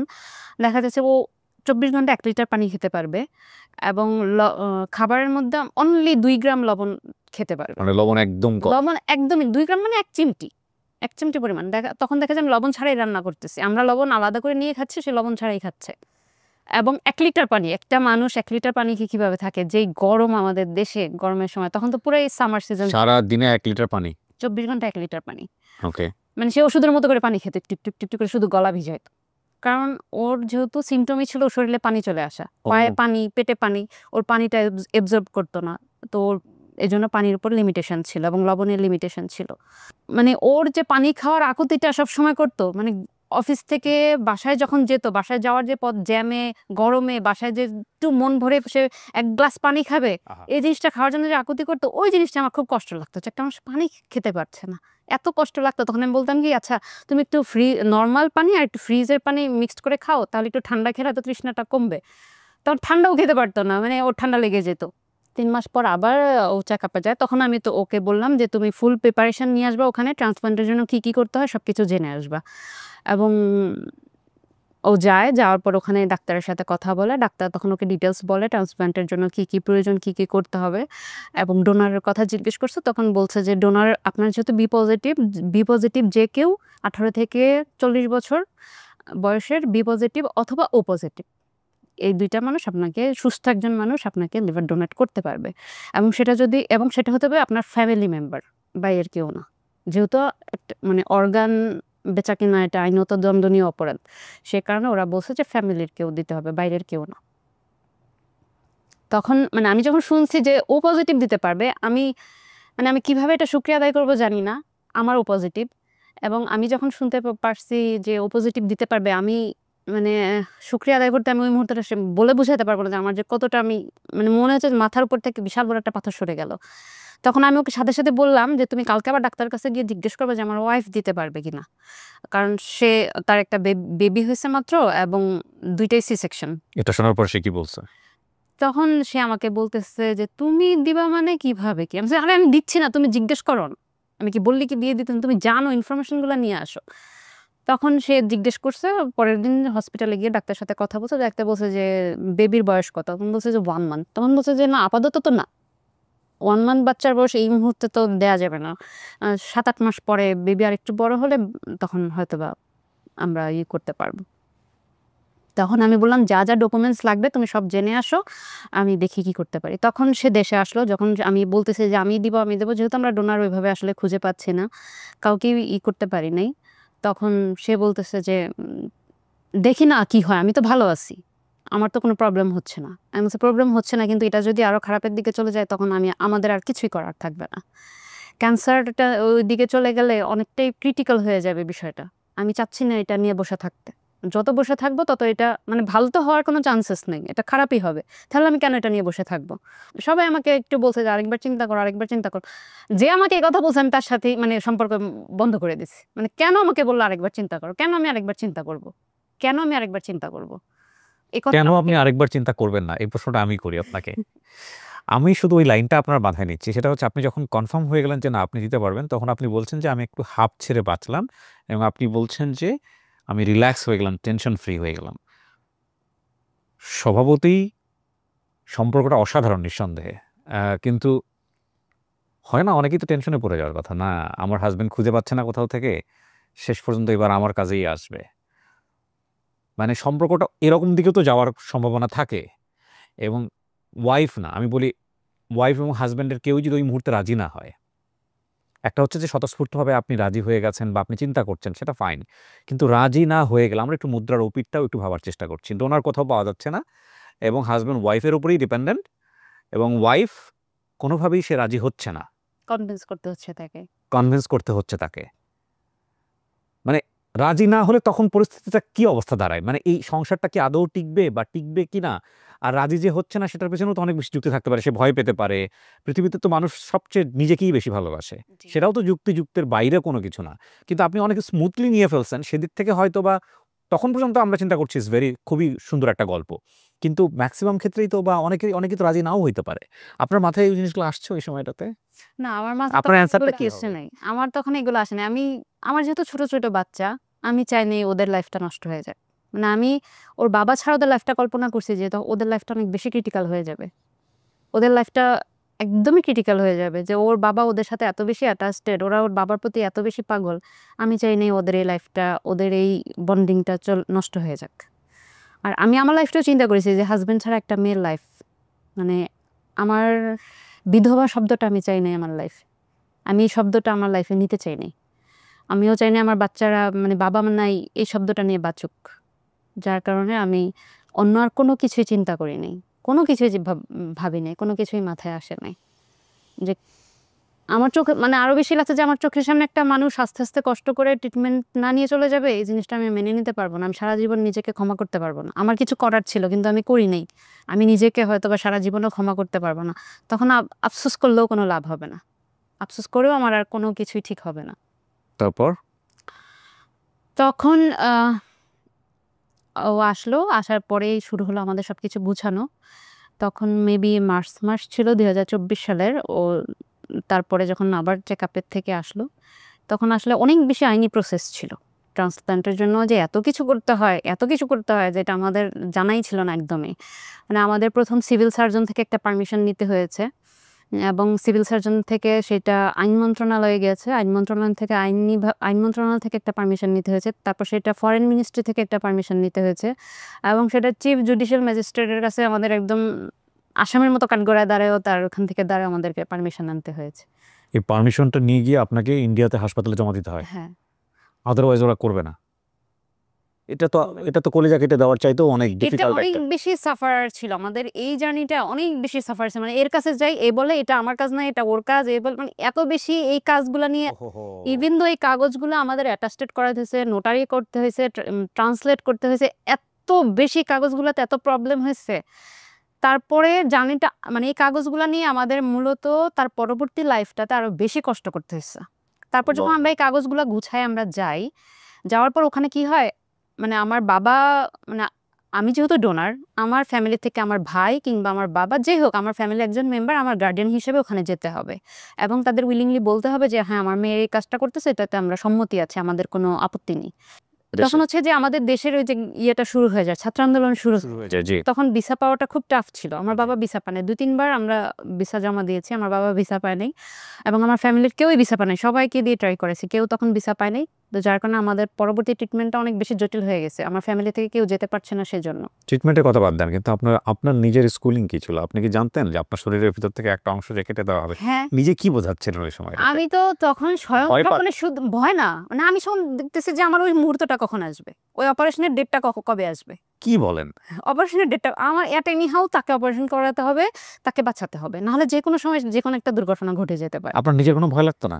না, আমি সত্যিকার অর্থে আমি কোনো ভয় পাইনি। যদি আমি সত্যি বলি, একদমই সত্যি আমার কোনো ভয় লাগেনি। আপনি তো মারাও যেতে পারতেন। হ্যাঁ, যেতে পারতাম। কারণ আমাকে যখন বনসেন নিচে এটা আমার 15 থেকে 16টা ছিল, কি বলে? একদম ফার্স্ট এরপরে সাইন করতে হয়। একদম ফার্স্ট লাইনে ছিল যে আমার লাইফ রিস্ক আছে। আমি তো জেনে শুনেই গেছি, এবং আমি তো নিজেই অনেক বেশি ঘাটাঘাটি করছি এগুলা নিয়ে। আমি তো সেখানে এটাও জেনেছি যে আপনি বলছিলেন যে আপনার হাসবেন্ড যদি বেঁচে না থাকে তাহলে তার বাচ্চাদের কি হবে, বা আপনি বিধবা হবেন, এটা সহ্য করতে পারেন না। কিন্তু এই অপারেশন করতে গিয়ে আপনারা দুজনেই তো সাফারার হইতে পারতেন। হ্যাঁ, হয়তো আমাদের চোখের সামনেও তো ওখানে অনেক হয়েছে। এই চিন্তাগুলো কি আসছে মাথায় কখনো? না, এটা আমার আসে নাই। ইভেন আমি স্বপ্নেও দেখতাম যে আমাদের সার্জারি হচ্ছে।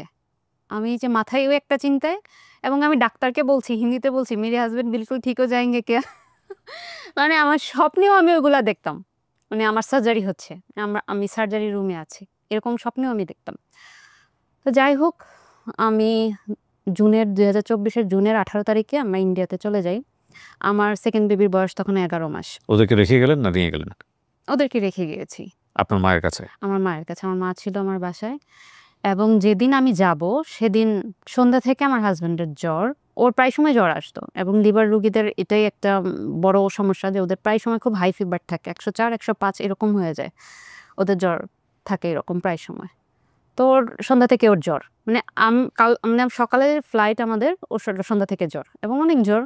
ও শুয়ে আছে, এদিকে বাসায় আমাদের একটু বাইরে মানে লোকজন ছিল, যেহেতু সকালে চলে যাচ্ছি, বেঁচে ফিরবো কি ফিরবো না জানি না, অনেকই ইমোশনাল। কিন্তু আমি হচ্ছে মানে কবে অপারেশন হবে, আমার মাথায় শুধু এটা, কবে অপারেশন হবে, আমি যাচ্ছি আসছি ওইসব কোনো কিছু চিন্তা করছি না।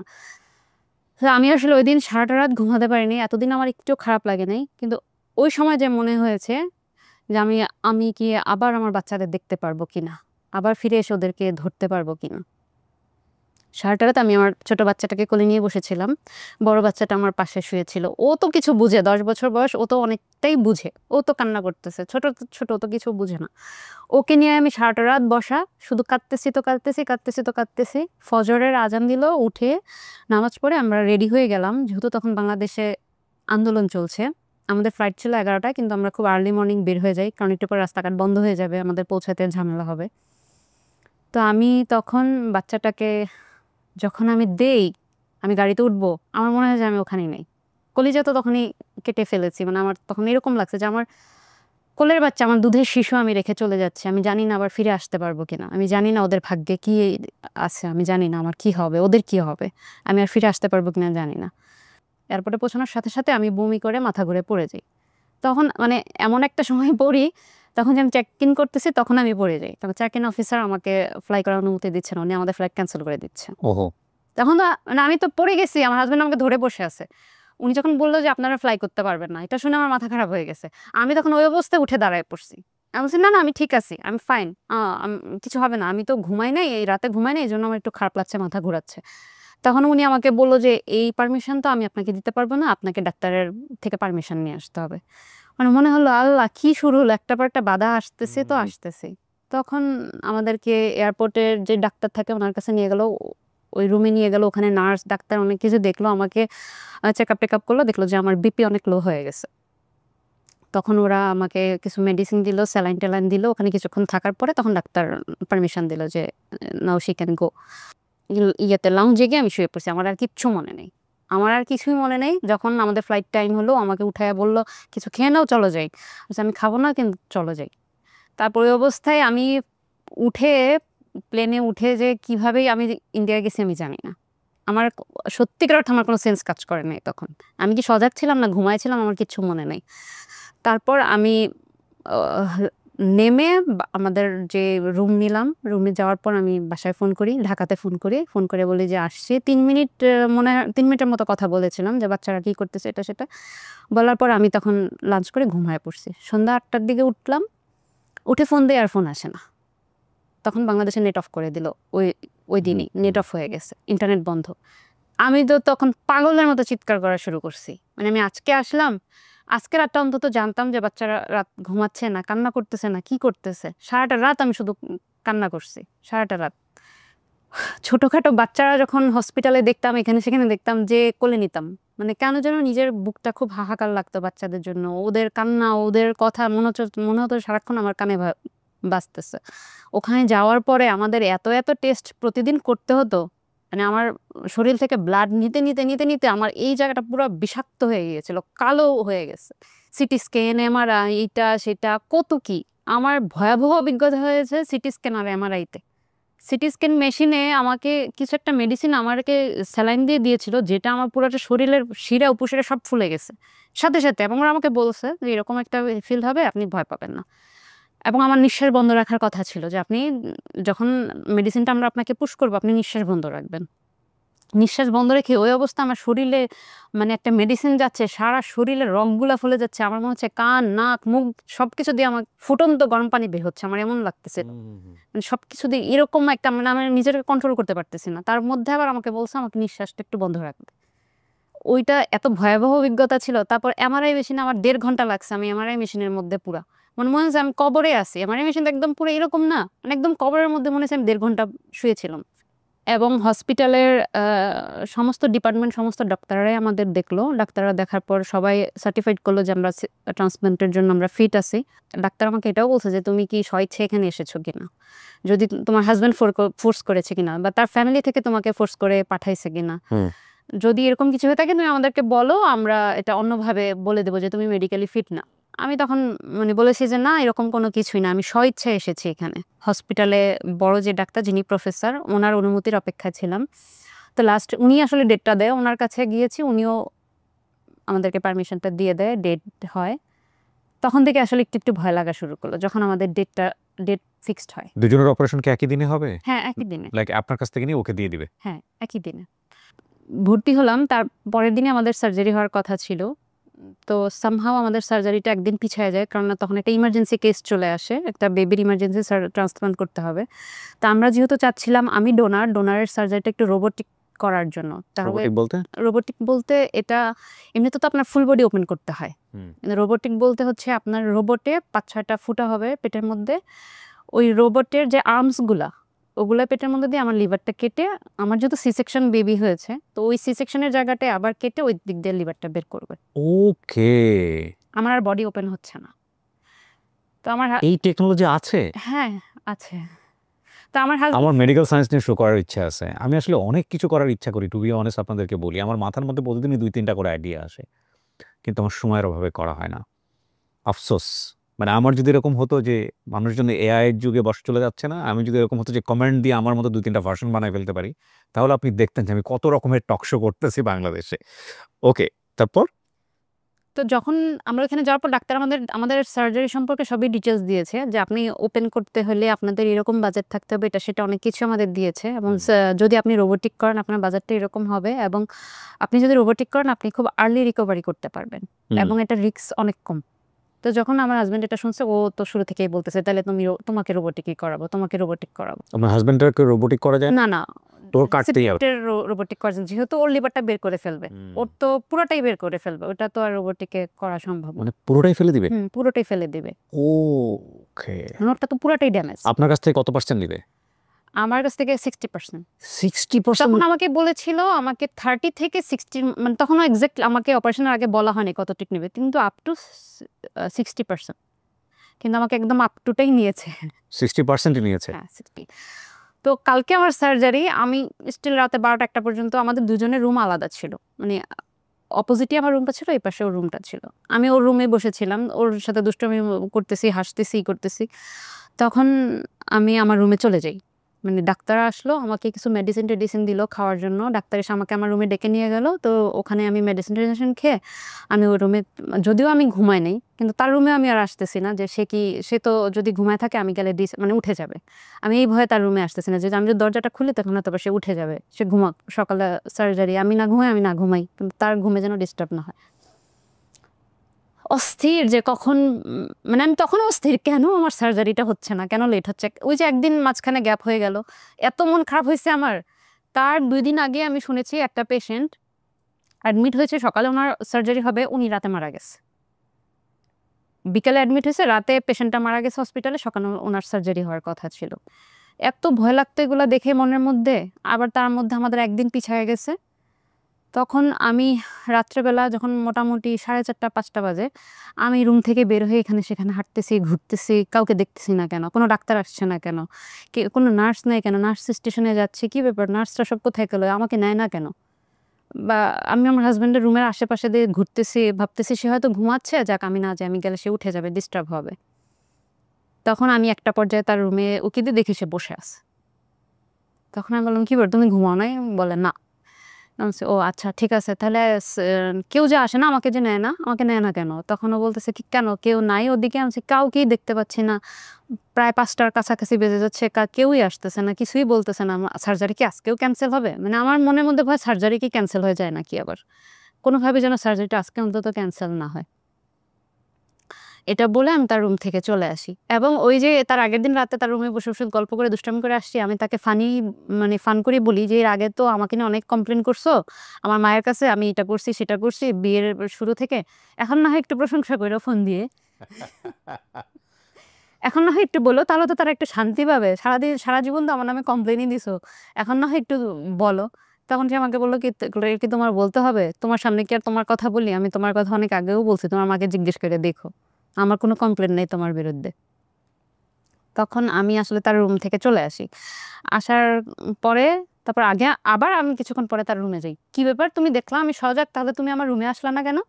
মানে তখন ঝগড়া লেগে গেছি। তুমি দেখলা আমি সজাগ, তুমি তোমার রুমে কেন বসে আছো? তখন আমি বলতেছে যে আসলে আমার কি করা উচিত, আমার মাথা কাজ করতেছে না। মানে আমাকে তখন এটা বলতেছে যে তুমি যে সজাগ আমি তোমার রুমে যাব, সেটাও আমার মাথায় আসতেছে না, আমার মাথা টোটালি কাজ করতেছে না। তাই আমি বললাম, তুমি কি আমার মাকে ফোন দিছিলা, বলছিলা যে আমি অনেক ভালো মেয়ে, এটা বলছিলা? তখন আমাকে বলে কি, এটা কি এখন বলতে হবে? আমি আগেও অনেক বলছি, তোমার সামনে তো আর তোমার মাকে বলি নাই, কিন্তু আগে অনেক বলছি। আমি বলছি, না, আমার কমপ্লেন তুমি খুব ভালো মতোই করতে পারো, কিন্তু ভালোটা তোমার মুখে জীবনও আসবে না, ঠিক আছে, তোমার বলা লাগবে না। এটা বলে রাগ করে আমার রুমে চলে যাই। তখন সে উঠে আমার রুমে যায়, ততক্ষণে নার্স ডাক্তার সবাই এসে গেছে, আমাকে নিয়ে যাবে। তো আমাকে বলতেছিল রেডি হওয়ার জন্য, গোসল করার জন্য। মানে মনে হচ্ছে যে কোরবানি দিতে নিয়ে যাচ্ছে। মানে গোসল করো, এটা করো, সেটা করো, নখ কাটতেছে, আমার চুল বেঁধে দিচ্ছে, আমাকে ড্রেস পরাচ্ছে। মানে ওই সময়টা মানে বুঝাতে পারবো না। মানে মানে মনে হচ্ছিল যে ফাঁসির আসামিকে যেভাবে নিয়ে যায়, আমার কাছে মনে হচ্ছিল যে আমার এখন মনে যা চলতেছে তাদেরও মনে হয় ওই রকমই লাগে। যখন ফাঁসির আসামিকে নিয়ে যায় তাদেরও মনে হয় এই সময়টা এরকমই যায়। আমার হাজব্যান্ড আমার রুমে যায়, আমি ওকে বলছি তুমি আমার রুমে এখন আসছো কেন, তুমি তোমার রুমে চলে যাও। কই এতক্ষণ তো আসছো না, এখন আমি রাগ হয়েছি এখনো আসছো, তোমার আসা লাগবে না, তুমি যাও তোমার রুমে যাও। তখন ও বারবার আমার মাথায় হাত বুলাচ্ছে, আমার কি করতেছে, থাক আর রাগ করো না, আর রাগ করো না, সরি সরি আর রাগ করো না। আমি ঝাড়া মেরে ওর হাত ফেলে দিচ্ছি, যাও তুমি আমাকে ধরবে না, তুমি আমাকে ধরবে না, তুমি আমার কাছেই আসবে না, যাও এখান থেকে যাও, তুমি আসছো কেন। তখন আমাকে ততক্ষণে রেডি রেডি করে ইন দ্য মিন টাইম আমার হাতে এমন একটা ইনজেকশন দেওয়া হয় যেটা হচ্ছে যে আমার সার্জারিটা যেহেতু রোবোটিক হবে, রোবোটিক হওয়ার জন্য আমার বডি ফিট কিনা এবং এটাতে আমার কোনো প্রবলেম হবে কিনা ওইটা টেস্টের জন্য সামথিং একটা মেডিসিন দেয়, যেটা এত পরিমাণে বিষাক্ত ছিল মেডিসিনটা। মানে আমি এত জোরে চিৎকার করছি, মনে হচ্ছে আমার দুজন নার্স এবং ও আমাকে ধরে রাখছে, মানে আমি মনে হচ্ছে সব ভেঙে চুরে ফেলবো এটার বিষাক্তের যন্ত্রণা, ইনজেকশনটার যন্ত্রণা। সাথে সাথে এই হাত এতটুকু পরিমাণ কালো হয়ে গেছে, পুরোটা হাত একদম বিষাক্ত হয়ে গেল। তখন আমাকে বেডে উঠালো, উঠায় নিয়ে যাচ্ছে। ও তখন পর্যন্ত আমার পিছন পিছন আসতেছে, এই করতেছে, তুমি মানে আমাকে রাগ ভাঙানোর চেষ্টা করতেছে। আর আমার তো কষ্টে বুক ফেটে যাচ্ছে যে আমি এই মুহূর্তে তোমার সাথে রাগ করে যাচ্ছি, আবার মানে রাগটা পানিও করতে পারতেছি না, যে কেন আমি তোমার সাথে রাগ পানি আর একটু পরে করবো না, এত তাদের রাগ কেন ভেঙে যাবে। তারপর সে আসলে আমার সাথে সাথে অনেক দূরে যেতে চাচ্ছিল, নার্স আটকাই দিছে যে আপনার এর বাইরে আপনি যেতে পারবেন না। তখন আমি কাঁদতে কাঁদতেই আমি চলে যাই। তখন যখন আমাকে ওটির তে নিয়ে যাওয়া হয়, একদম মেইন রুমের পাশে একটা মানে একটা ছোট রুম ছিল, ওখানে নিয়ে আমাকে কিছুক্ষণ রাখা হয়। ওখানে কিছু কি করতেছিল আমার এখন মনে নাই। তবে আমি শুধু কেঁদেই যাচ্ছি তো কেঁদেই যাচ্ছি, আমাকে একজন নার্স এসে বলল যে হোয়াই ইউ আর ক্রাইং। তখন মানে আমি কিছু বলতেছি না, শুধু কাঁদতেছি। তখন ওরা ভাবছে যে আমি সার্জারি ভয় পাচ্ছি কিনা বা কিছু একটা। তখন আবার ডাক্তার একজন আসলো যে ম্যাম আপনি কাঁদছেন কেন। তখন আমি বললাম যে আপনি কি আমার হাজবেন্ডকে এখানে আসতে দিতে পারবেন, এখানে আসতে বলবেন। তখন আমাকে সে বলল আচ্ছা ঠিক আছে দেখি কি করা যায়, সেটা বলে ভিতরের রুমে চলে গেল। তখন এসে আমাকে বলল যে your husband is your recipient right. আমি বললাম ইয়েস। বলে যে সরি ম্যাম, রিসিপিয়েন্ট তো এখানে সার্জারি রুমে এখন আসতে পারবে না। ওরা ভাবছে যে আমার হাজব্যান্ড হয়তো অন্য কেউ, আমার রিসিপিয়েন্ট হয়তো অন্য কেউ। তখন আমি তাও কান্না করতেছি, তো ওরা বুঝতেছে আসলে আমি, পরে আমি বলছি যে আসলে তার সাথে আমার কিছু কথা আছে, মানে ওই যে আমি রাগ করে আসছি, এখন চাচ্ছি যে একটু ভালোভাবে কথা বলে সার্জারি রুমে যাই। তখন আমি তারে বললাম যে আমি একটু কথা বলতে চাই, একটুর জন্য 2 মিনিটের জন্য আসতে দেন প্লিজ। তখন সে তার ডাক্তার তার ফোন আমার হাতে দিয়ে বললো যে তুমি ফোনে কথা বলো। কিন্তু মানে আমি যে নাম্বার ডায়াল করব সেটাও আমার মাথায় নাই, কিছু নাই। আমি তার ইন্ডিয়ান নাম্বারটাও আমার মুখস্থ ছিল না, বা কি করবো আমার আর তখন এগোনো হচ্ছে ঠিক আছে লাগবে না তাহলে আর। মানে তখন ওই কাঁদতে কাঁদতেই আমাকে ভিতরে রুমে নিয়ে গেল। তো ওরা বারবার সবাই আমাকে জিজ্ঞেস করতেছে কাঁদছো কেন, কাঁদছো কেন, ভয় পেও না, এটা সেটা। তো তখন আমি কাঁদতেছি আর আমার বাচ্চা দুইটার মানে আমি চোখ বন্ধ, টোটালি আমার চোখ বন্ধ, বাচ্চা দুইটা মানে একদম কি বলে ছবির মতো করে আমার চোখে ভাসতেছে বাচ্চা দুইটার ফেস। আমি অনেক দোয়া কালাম পড়ার চেষ্টা করছি, কিন্তু ওই অর্থে আমি যেগুলো চিন্তা করে রাখছি যে আমি হয়তো এই দোয়াগুলো পড়বো, কিন্তু ওইরকম ভাবে আমি পড়তে পারিনি, শুধু লা ইলাহা ইল্লাল্লাহ মুহাম্মাদুর রাসূলুল্লাহ এতটুকুই বলে যাচ্ছিলাম। আমি জীবনের শত শত হাজার হাজার মানুষের গল্প ক্যামেরায় ধারণ করেছি, রেডিওতে ধারণ করেছি, টেলিভিশনে করেছি। বাট রাইট নাও আমি যে ফিলটা পাচ্ছি, এইটা আমি কোনোদিন কোনো গল্পে পাইনি। আমার কাছে মনে হচ্ছে কি আমার ৪ টা পাশ ঘোলা হয়ে গেছে, ফাঁকা হয়ে গেছে। এই গল্পটা আজকে যারা শুনেছে, এখন পর্যন্ত যারা আছে, আমি জানি না তাদের এই অনুভূতিটা হচ্ছে কিনা। আমি আপনার অপারেশন থিয়েটার দেখতে পাচ্ছি এবং আপনি যে অপারেশন থিয়েটারে যাচ্ছেন সেটাও আমি দেখতে পাচ্ছি।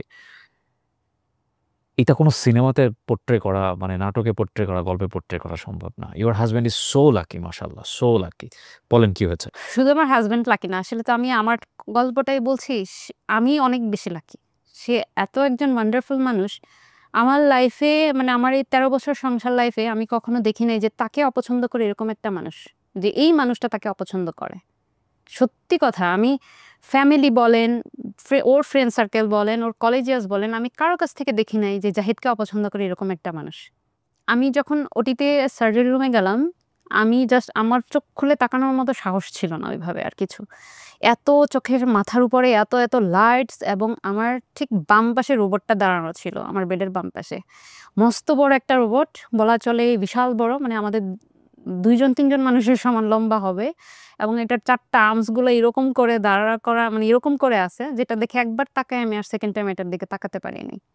মানে ভয় লাগছিল যে কি হবে।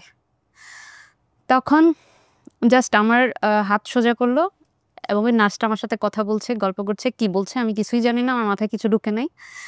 তো জাস্ট আমার হাতটা নিয়ে এভাবে 3টা টোকা দিল। হয়তো বা বেন খুঁজতেছে বা কিছু একটা করছে, 3টা টোকা দিল, আমি ওই শেষ, আমার আর কিছু মনে নেই। অ্যানেস্থেশিয়া দিয়ে দিয়েছে। দিয়ে দিয়েছে, আমার আর কিছু মনে নেই। তখন মনে হলো যে সেন্স যাওয়ার পর্যায়টা কি বোঝা যায় অ্যানেস্থেশিয়া না, দেওয়ার পরে? ওই তখন টোকাটাই শুধু ফিল করেছি, এরপর আমি আর কিছু ফিল করি নাই। ইন্টারেস্টিং। এরপর আমার আর টোটালি কিছু আমি আর আমার ফিল হয়নি। তারপর হঠাৎ করে আমাকে ডাকতেছে, ma'am please wake up, open your eyes. মানে আমি তখন চোখ খুলতে পারতেছি না, মানে আমি চেষ্টা করছি চোখ খোলার জন্য, কিন্তু আমি পারতেছি না। ওকে। কিন্তু আমার মনের মধ্যে তখন এত একটা ভয় কাজ করলো যে কি হলো, মাত্র 5 মিনিট হলো আমি ঘুমালাম, এখনই কেন আমাকে ডাকতেছে, এখনই কেন আমাকে উঠায় ফেলতেছে। তার মানে কি আমার সার্জারি হয় নাই? যেহেতু এর আগে আমাদেরকে ডাক্তার বলছে যে donor donor is most important to us. আমরা ডোনারের রিস্ক হবে এমন কোনো কিছু আমরা রিস্ক নিতে পারবো না। যেহেতু রুগী সে তো রুগী, ডোনারের তো কোনো রোগ নেই, ডোনার তো সম্পূর্ণ সুস্থ। আমরা তার জন্য হার্মফুল হবে এমন কোনো কিছু করতে সো পারবো না। ওইটা মাথায় কাজ করতেছে আপনার হ্যাঁ, 5 মিনিটে। এবং ডাক্তার আমাকে এটাও বলছে, আমরা টেস্টে তো অনেক কিছু দেখতে পাই, তবে অপারেশন টেবিলে অনেক সময় অনেক ডিসিশন চেঞ্জ হয়ে যায়। অপারেশন টেবিলে অনেক ডিসিশন চেঞ্জ হয়ে যায়, আমাদের কাছে যদি এরকম রিস্ক কিছু মনে হয়, আমরা তখন সার্জারি ক্যান্সেলও করে দিই, যেহেতু আমাদের আগে এরকম কথা বলে রেখেছিল। তা আমার মাথায় এটাই তখন সাথে সাথে ঢুকছে যে 5 মিনিট হলে আমি চোখ বন্ধ করলাম, আমাকে এখনই ডাকতেছে, দ্যাট মিনস আমার আমার মনে হয় কোনো প্রবলেম হয়েছে, আমার সার্জারিটা হবে না। তাহলে এখন কি হবে? জাহিদকে আর কে দিবে? লিভার তো আর কেউ দিবে না। তার মানে আমার আর মানে জাহিদের ট্রিটমেন্ট আর করা হলো না। তখন এটাই আমি ভাবতেছি, কিন্তু আমি ওইভাবে আমি ফিলও করতে পারতেছি না। তো দেখলাম যে আমার বেড নিয়ে ওরা খালি দৌড়াচ্ছে আর আমাকে বলতেছে, please ma'am don't close your eyes, just look forward. কিন্তু আমি তাকাতেও পারছি না। ওরা আমাকে দৌড়ে নিয়ে আমার দোতলায় সার্জারিটা হয়েছে, ওরা তখন মেবি 4 তলায় আমাকে দৌড়ে নিয়ে গেল। আমি ফিলও করতে পারতেছি, আবার কিছু করতে পারতেছি না। তো মনটা খুব খারাপ লাগতেছে যে সার্জারিটা হয়নি, সামহাউ আপনি সার্জারিটা হয়নি। অ্যাজিউম করছেন এটা। হ্যাঁ, আমি এটাই ভাবতেছি যে সার্জারিটা হয়নি, যেহেতু আমার কাছে মনে হলো জাস্ট আমি 5 মিনিটস আমি চোখ বন্ধ করেছিলাম। কিন্তু আমি আমার শরীরে হাত দেওয়ার খুব চেষ্টা করতেছি, যে আমি হাত দিলেই বুঝতে করছেন। পারবো যে সার্জারি হয়েছে কি বা হয়নি, কিন্তু আমি হাত দেওয়ারও শক্তি পাচ্ছি না। তখন দেখলাম যে ওরা আমাকে আইসিইউর ভিতরে ঢুকাচ্ছে, এবং আমাকে যে রুমে শিফট করলো সেই রুমে আমি গিয়ে একটু চোখ খুলে দেখলাম যে 4টা 5 বাজে। আমাকে 6টার সময় সার্জারিতে নেওয়া হয়েছে এবং তখন 4টা 5 বাজে। 10 ঘন্টার মতো। 10 ঘন্টা। ওকে। হ্যাঁ, তখন আমি মিলাতে পারছিলাম না 4টা বাজে কিসের 4টা? মানে কখন 4টা? তখন আস্তে, আস্তে আমার সেন্স আসতেছে, মানে একটু বোঝার চেষ্টা করতেছি সো যে ইটস নট 5 মিনিটস। না, এটা 5 মিনিটস ছিল না। এবং সাথে, সাথে আমার মানে ওরা এত কিছু আমার শরীরের মধ্যে দিচ্ছে, এবং আস্তে, আস্তে আমি একটু ফিল করতে পারতেছি যে আমার নাকে অক্সিজেন দেওয়া, আমার নাকের ভিতরে আরেকটা পাইপ দেওয়া, যেটাতে আমি মানে গিলতে পারছি না। আমি কথা বলার চেষ্টা করতেছি কিন্তু বলতে পারছি না। আমার পুরা এখান থেকে একটা পাইপ ভিতরের দিকে দেওয়ানো। আমার নাকে, মুখে, সারা শরীরে বিভিন্ন যন্ত্রপাতি দেওয়া, এবং আমি আইসিইউতে আছি। তখন বুঝলাম যে না, সার্জারি হয়েছে তাহলে। তখন নিজের কষ্ট ভুলে গেছি। ওই মোমেন্টে মানে আমার খুশি লাগতেছে যে আমার সার্জারি হয়েছে। এতক্ষণ তো আমার মন খারাপ যে আমার সার্জারি হয় নাই, যেহেতু 5 মিনিট হয়েছে, আমি মাত্র ঘুমাইছি। যখন দেখলাম যে বিকাল 4টা বাজে, দ্যাট মিনস সার্জারিটা হয়েছে। তখন আমি ওইভাবে কিছু বলার আমার শক্তি ছিল না, কিন্তু আমি বলতে অনেক চেষ্টা করেছি যে আমার হাজবেন্ডের কি খবর।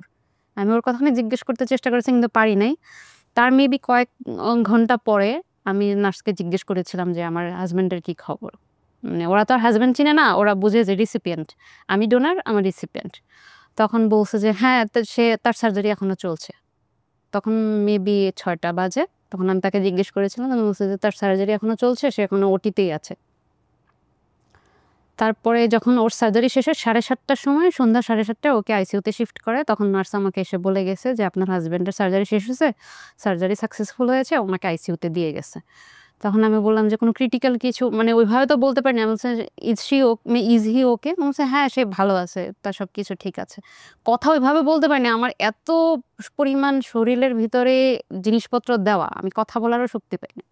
1টা বা 1:30টার সময় আমি মানে পুরোপুরি সজাগ। তখন অনেক কিছুই বুঝতে পারতেছি। মানে প্রায় 2-3 ঘন্টা ধরে আমি একদম তাকানো, কিন্তু কিছু বলতে পারছি না, কিন্তু আবার শুয়েও থাকতে পারছি না। খুব ফিল করা যায় বুকের ভিতরে যে হ্যাঁ, তখন আমি সার্জারির পর যখন আমি আস্তে, আস্তে ফিল করতেছি, তখন আমার মনে হচ্ছিল যে আমার শরীরের যত কিছু আছে সব বের করে ফেলছে।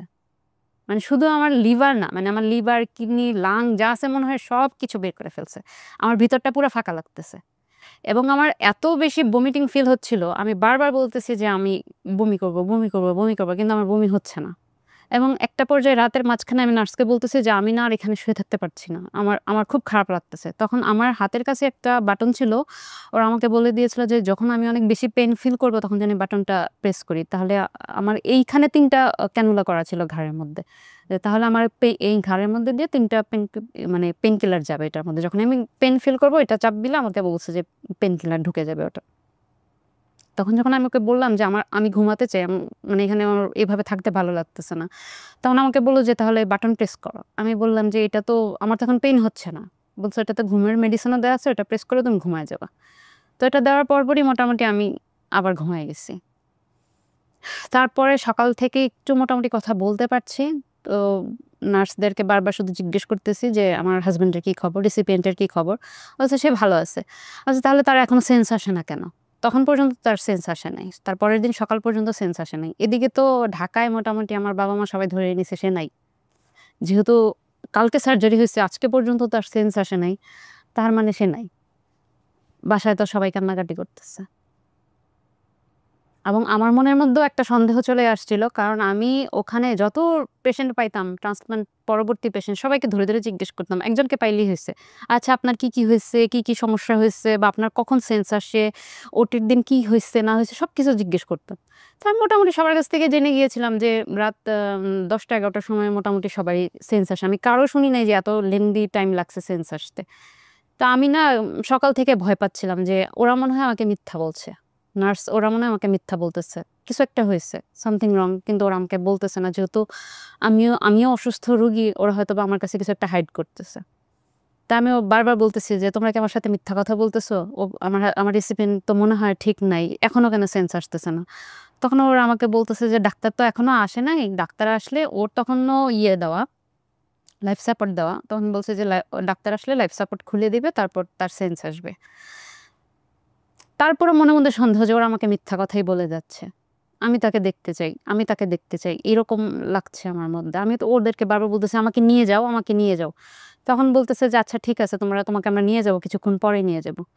তারপর ১২টার সময় আমার ফিজিওথেরাপিস্ট আসলো আমাকে একটু এক্সারসাইজ করানোর জন্য, এবং সে আমাকে বলল যে, "তোমাকে এখন একটু হাঁটতে হবে।"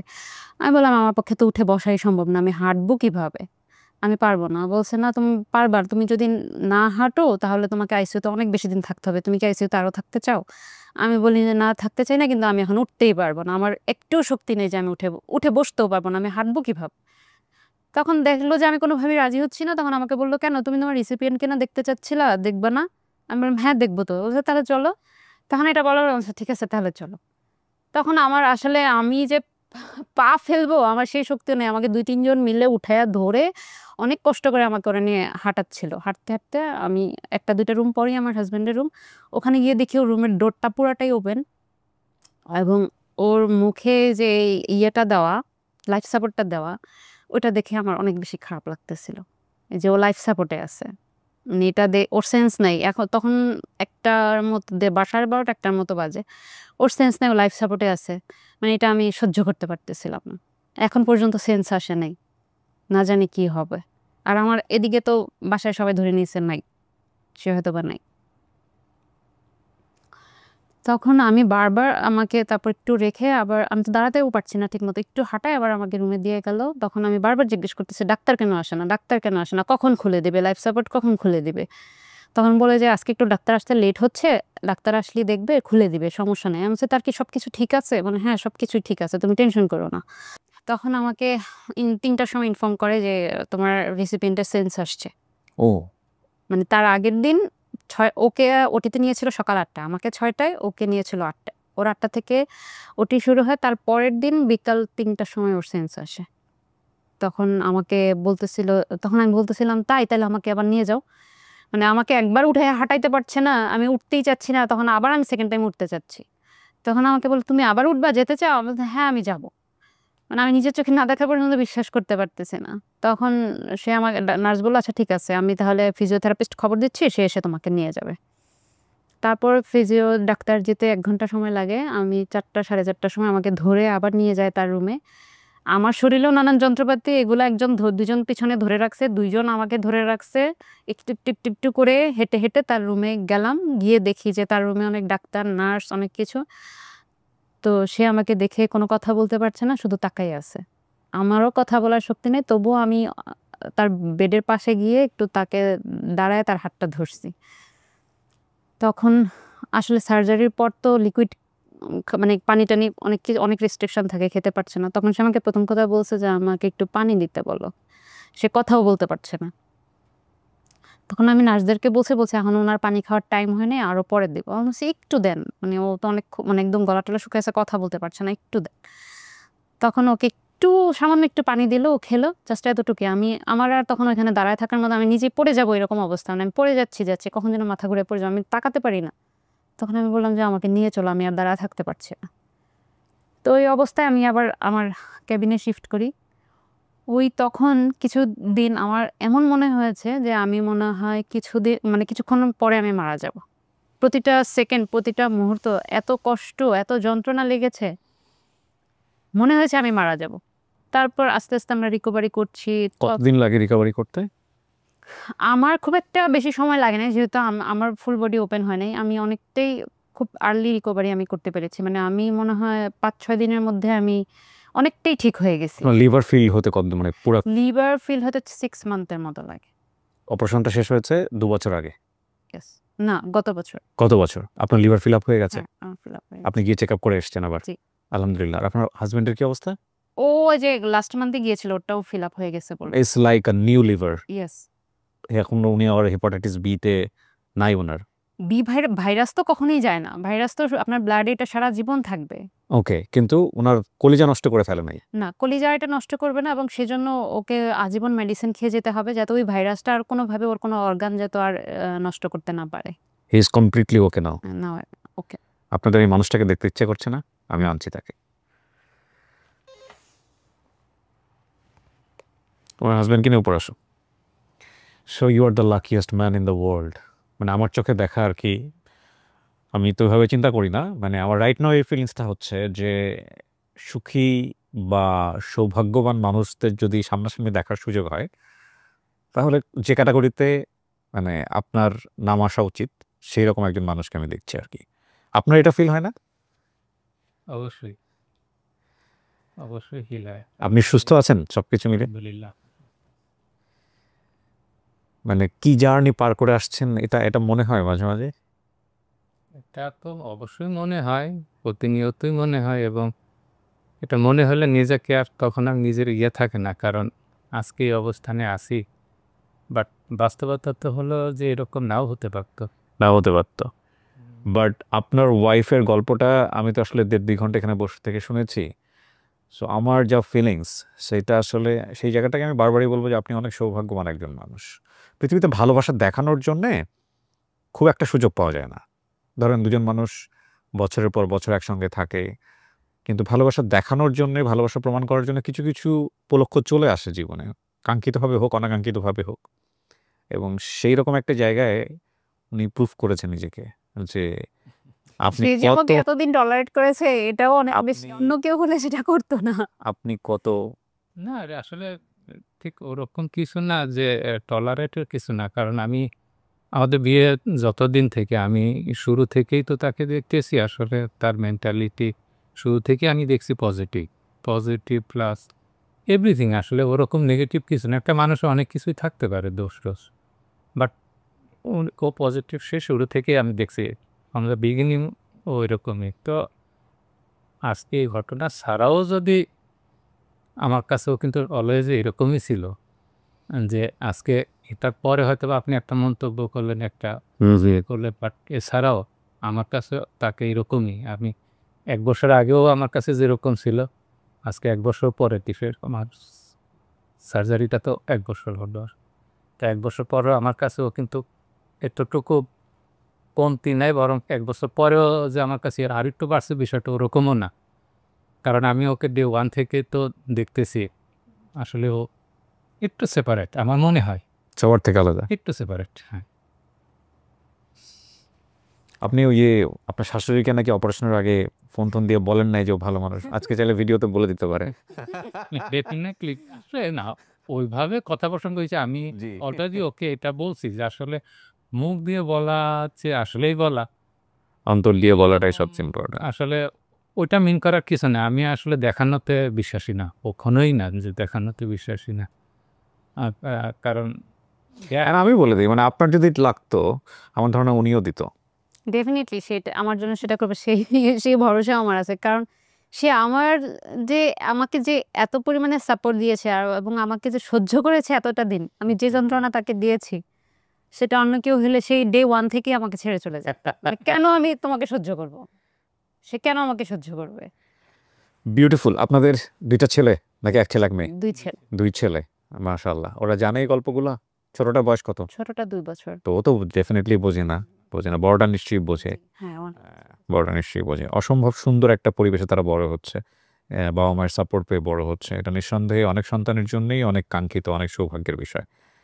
আমার এই গল্পটা, মানে সত্য কথা বলতে যেটা যে আমি যখন গল্পটা নিচ্ছিলাম তখন তো অনেক কিছু আমার মাথায় থাকে। আমারও তো ব্যক্তিগত জীবন আছে, প্লাস ধরেন আমার অফিসের বিভিন্ন রকমের বিষয় আছে। এছাড়াও অনেক কিছু মাথায় নিয়ে আমি গল্পটা নিতে বসি এবং তারপরে আস্তে, আস্তে আমি গল্পে ঢুকে যাই এবং আমাকে যতটুকু গল্পের দিকে মানুষ ধরে রাখতে পারে, যিনি বলছেন, আমি বিশ্বাস করি আমার দর্শকও ততটুকু ধরে রাখবে। তো সেই জায়গা থেকে আজকে আমার পুরো সাইডটাই ব্ল্যাঙ্ক হয়ে গেছে। মানে আমি পুরোটুকুই গল্পের মধ্যে ছিলাম এবং আমি বলব আমার জীবনের অসাধারণ একটা স্টোরি আজকে আমি এখানে ধারণ করতে পেরেছি এবং একই সাথে এই অসাধারণ এই গল্পটা আমি যারা আমার দর্শক আছেন তাদের জন্য তুলে ধরতে পারলাম বলে আমি বিশ্বাস করি। কত কষ্ট হয়েছে আপনাদের, মানে কত ব্যয় গিয়েছে? অনেক হয়ে গেছে। মানে আমাদের ওখান থেকে ধারণা দিয়েছিল যে আমাদের 45 লাখস লাগবে এবং বলেছিল যে আমাদের এক্সট্রা 10 লাখস হাতে ধরে রাখতে বাড়তি। ওকে। কিন্তু যেটা ওর এত কমপ্লিকেশনস হয়েছে, ওর সার্জারির 18 দিনের মাথায় ওর আবার সেকেন্ড সার্জারি করতে হয়েছে। আসলে 2 বার সার্জারি করতে হয়েছে এবং সেকেন্ড সার্জারিতে আবার 18 লাখ টাকা বিল আসছে। ওকে। মানে আমাদের প্রায়, যদি আমি বলি, অ্যামাউন্টটা 1,26,00,000 পর্যন্ত এখন পর্যন্ত খরচ হয়েছে। 1,26,00,000 26 lakh. It's a huge amount of money. Huge. মানে যদি বলি তাহলে এখন আমরা সর্বশান্ত। তারপরও আপনারা বিজয় ছিনিয়ে আনছেন এবং এটাই বড় সবচেয়ে বড় একটা কথা। কথা যে আমি এটারে কিছুই মনে করি না। এখনো আমি আল্লাহর কাছে একটা জিনিস চাই যে আমি কখনোই আসলে ওইভাবে উচ্চাভিলাষী, উচ্চাকাঙ্ক্ষী না। আমি আমার সামর্থ্য, আমার গণ্ডির মধ্যেই আমি থাকতে পছন্দ করি। তো এখন আমার একটাই চাওয়া যে তুমি যেন সুস্থ থাকো, ভালো থাকো। বাচ্চাগুলা যেন একটু ওদেরকে বড় করে দিয়ে যেতে পারি, দ্যাটস এনাফ। আমার আর এখন আর কিছু চাওয়ার নাই। আপনার কিছু বলার আছে আপনার ওয়াইফকে? ওকে নিয়ে মন্তব্য করার মতো কোনো শব্দ আমার কাছে নাই। জাস্ট শুধু এতটুকুই বলবো যে ও তো লাস্টলি তো জীবনটাই রিস্ক নিল আরকি। আসলে এর আগে অনেক ঘটনা আছে, অনেক সিচুয়েশন আছে, অনেক কিছু। বাট এটার সাথে তো আসলে তুলনা করতে পারতেছি না। আমি যেহেতু একটা প্রাইভেট চাকরি করি, আহামরি মধ্যবিত্ত একেবারে মিড লেভেলেরই আমার জব। তো যতটা ইনকাম করি হয়তোবা চেষ্টা করি সেগুলা ম্যানেজ করে চলার জন্য। ওইভাবে আমি কিন্তু অত কিছুও করতে পারি নাই তার জন্য। তারপরও চেষ্টা করি। কিন্তু কোনোদিনও এগুলা নিয়ে কোনো অভিযোগ নাই। রিয়েলি যেটা। কখনোই কোনোদিন এটা নিয়ে অভিযোগ করে নাই। ইভেন এটা বলতে পারি মানে সচরাচর যা হয়, আমি জানি না হয়তোবা আমারটা ভুল কিনা, যে দেখা গেল যে আমার বাসার মেম্বার কিংবা আমার বাসা সম্বন্ধে ওর কাছে কোনো নেই। নেগেটিভ কোনো কথা নাই, নেগেটিভ কোনো, আমরা যখন আলাপ করি নিজেরা অনেক সময় কথা প্রসঙ্গে বিভিন্ন পারিবারিক কথা যখন আসে, তা আমার ফ্যামিলি সম্বন্ধে এখন পর্যন্ত স্টিল আজকে 13 বছর কখনোই ও কোনো নেগেটিভ কথা মধ্যে বলে নাই। এবং অলওয়েজই দেখছি যে আমার কাছে টাকা নেই, হয়তোবা কোনো কারণে বাসার কোনো কিছু লাগবে। আমার নিজের বাসার নাম ধরেন, আমার মা তো আমার সাথে থাকে না, আমার বড়দের সাথে থাকে। তা বাসায় কিছু লাগবে কিংবা কারোর জন্য কিছু করতে হবে। অনেক সময় নিজে চিন্তা করলেও ইচ্ছা করে করি না, একটু এফোর্ট করে যাওয়ার চেষ্টা করি যে বাদ দিই। টাকাটা বেঁচে যাবে কিংবা আপাতত টাকা নেই। সে কিন্তু এটা ম্যানেজ করে। কিভাবে ম্যানেজ করে? তার তো ইনকাম নেই। আমিও দিচ্ছি না। তার ম্যানেজ করে হয়তোবা তাকে কেউ দিছে কিংবা সে করে কি কোথাতে ম্যানেজ করে। কিভাবে ম্যানেজ করে? তার বাসা থেকে সে ম্যানেজ করে। কোনো না কোনো কিছু বলে সে ম্যানেজ করে, কিন্তু আমার ফ্যামিলিকে দিচ্ছে। আমি অনেক সময় জানি, অনেক সময় জানিও না। তো এই যে পজিটিভ দিকগুলো, এগুলো যখন আমি জানতে পারি, তো আমার নিজের কাছে লাগে যে আমি আসলেই সে পজিটিভ। জি, সংসারটা আসলে সংসার জীবনটা এরকমই হওয়া উচিত। সংসার হলে সংসার জীবনটা এমনই হওয়া উচিত। প্রিয় দর্শক এবং শ্রোতা, ব্র্যান্ডিং বাংলাদেশে অনেকদিন পরে আমরা এমন একটা গল্প নিয়ে আসলাম, যেখানে আ আপনি যদি বৈষয়িকভাবে চিন্তা করেন, আপনি যদি বলেন যে মোটা দাগে কত টাকা সাফল্য এসছে, সেই গল্পের বাইরের একটা গল্প। কিন্তু এত চমৎকার, এত সুন্দর একটা গল্প আমরা সাধারণত ব্র্যান্ডিং বাংলাদেশে যেটা করি, 0 থেকে হিরো হওয়া দেখাই। কিন্তু আজকে আমরা এই যে আপনি প্রাত্যহিক জীবনে যে জীবনযাপন করছেন, সেখানেও যে অসাধারণ মানুষ হয়ে উঠতে পারেন, সেইরকম একটা গল্প আজকে সবার জন্য উদাহরণ হিসেবে রাখতে পেরেছি। এটাই আমাদের পরম পাওয়া। আম সংসার এমনই হয়ে উঠুক। প্রতিটি সংসারই হোক শ্রদ্ধাপূর্ণ, প্রতিটি সংসারই হোক ভালোবাসায় একেবারে পরিপূর্ণ, সেই প্রত্যাশা করে আমরা আজকের মতো এখানেই শেষ করছি। অনেক ভালো থাকুন। আসসালামু আলাইকুম।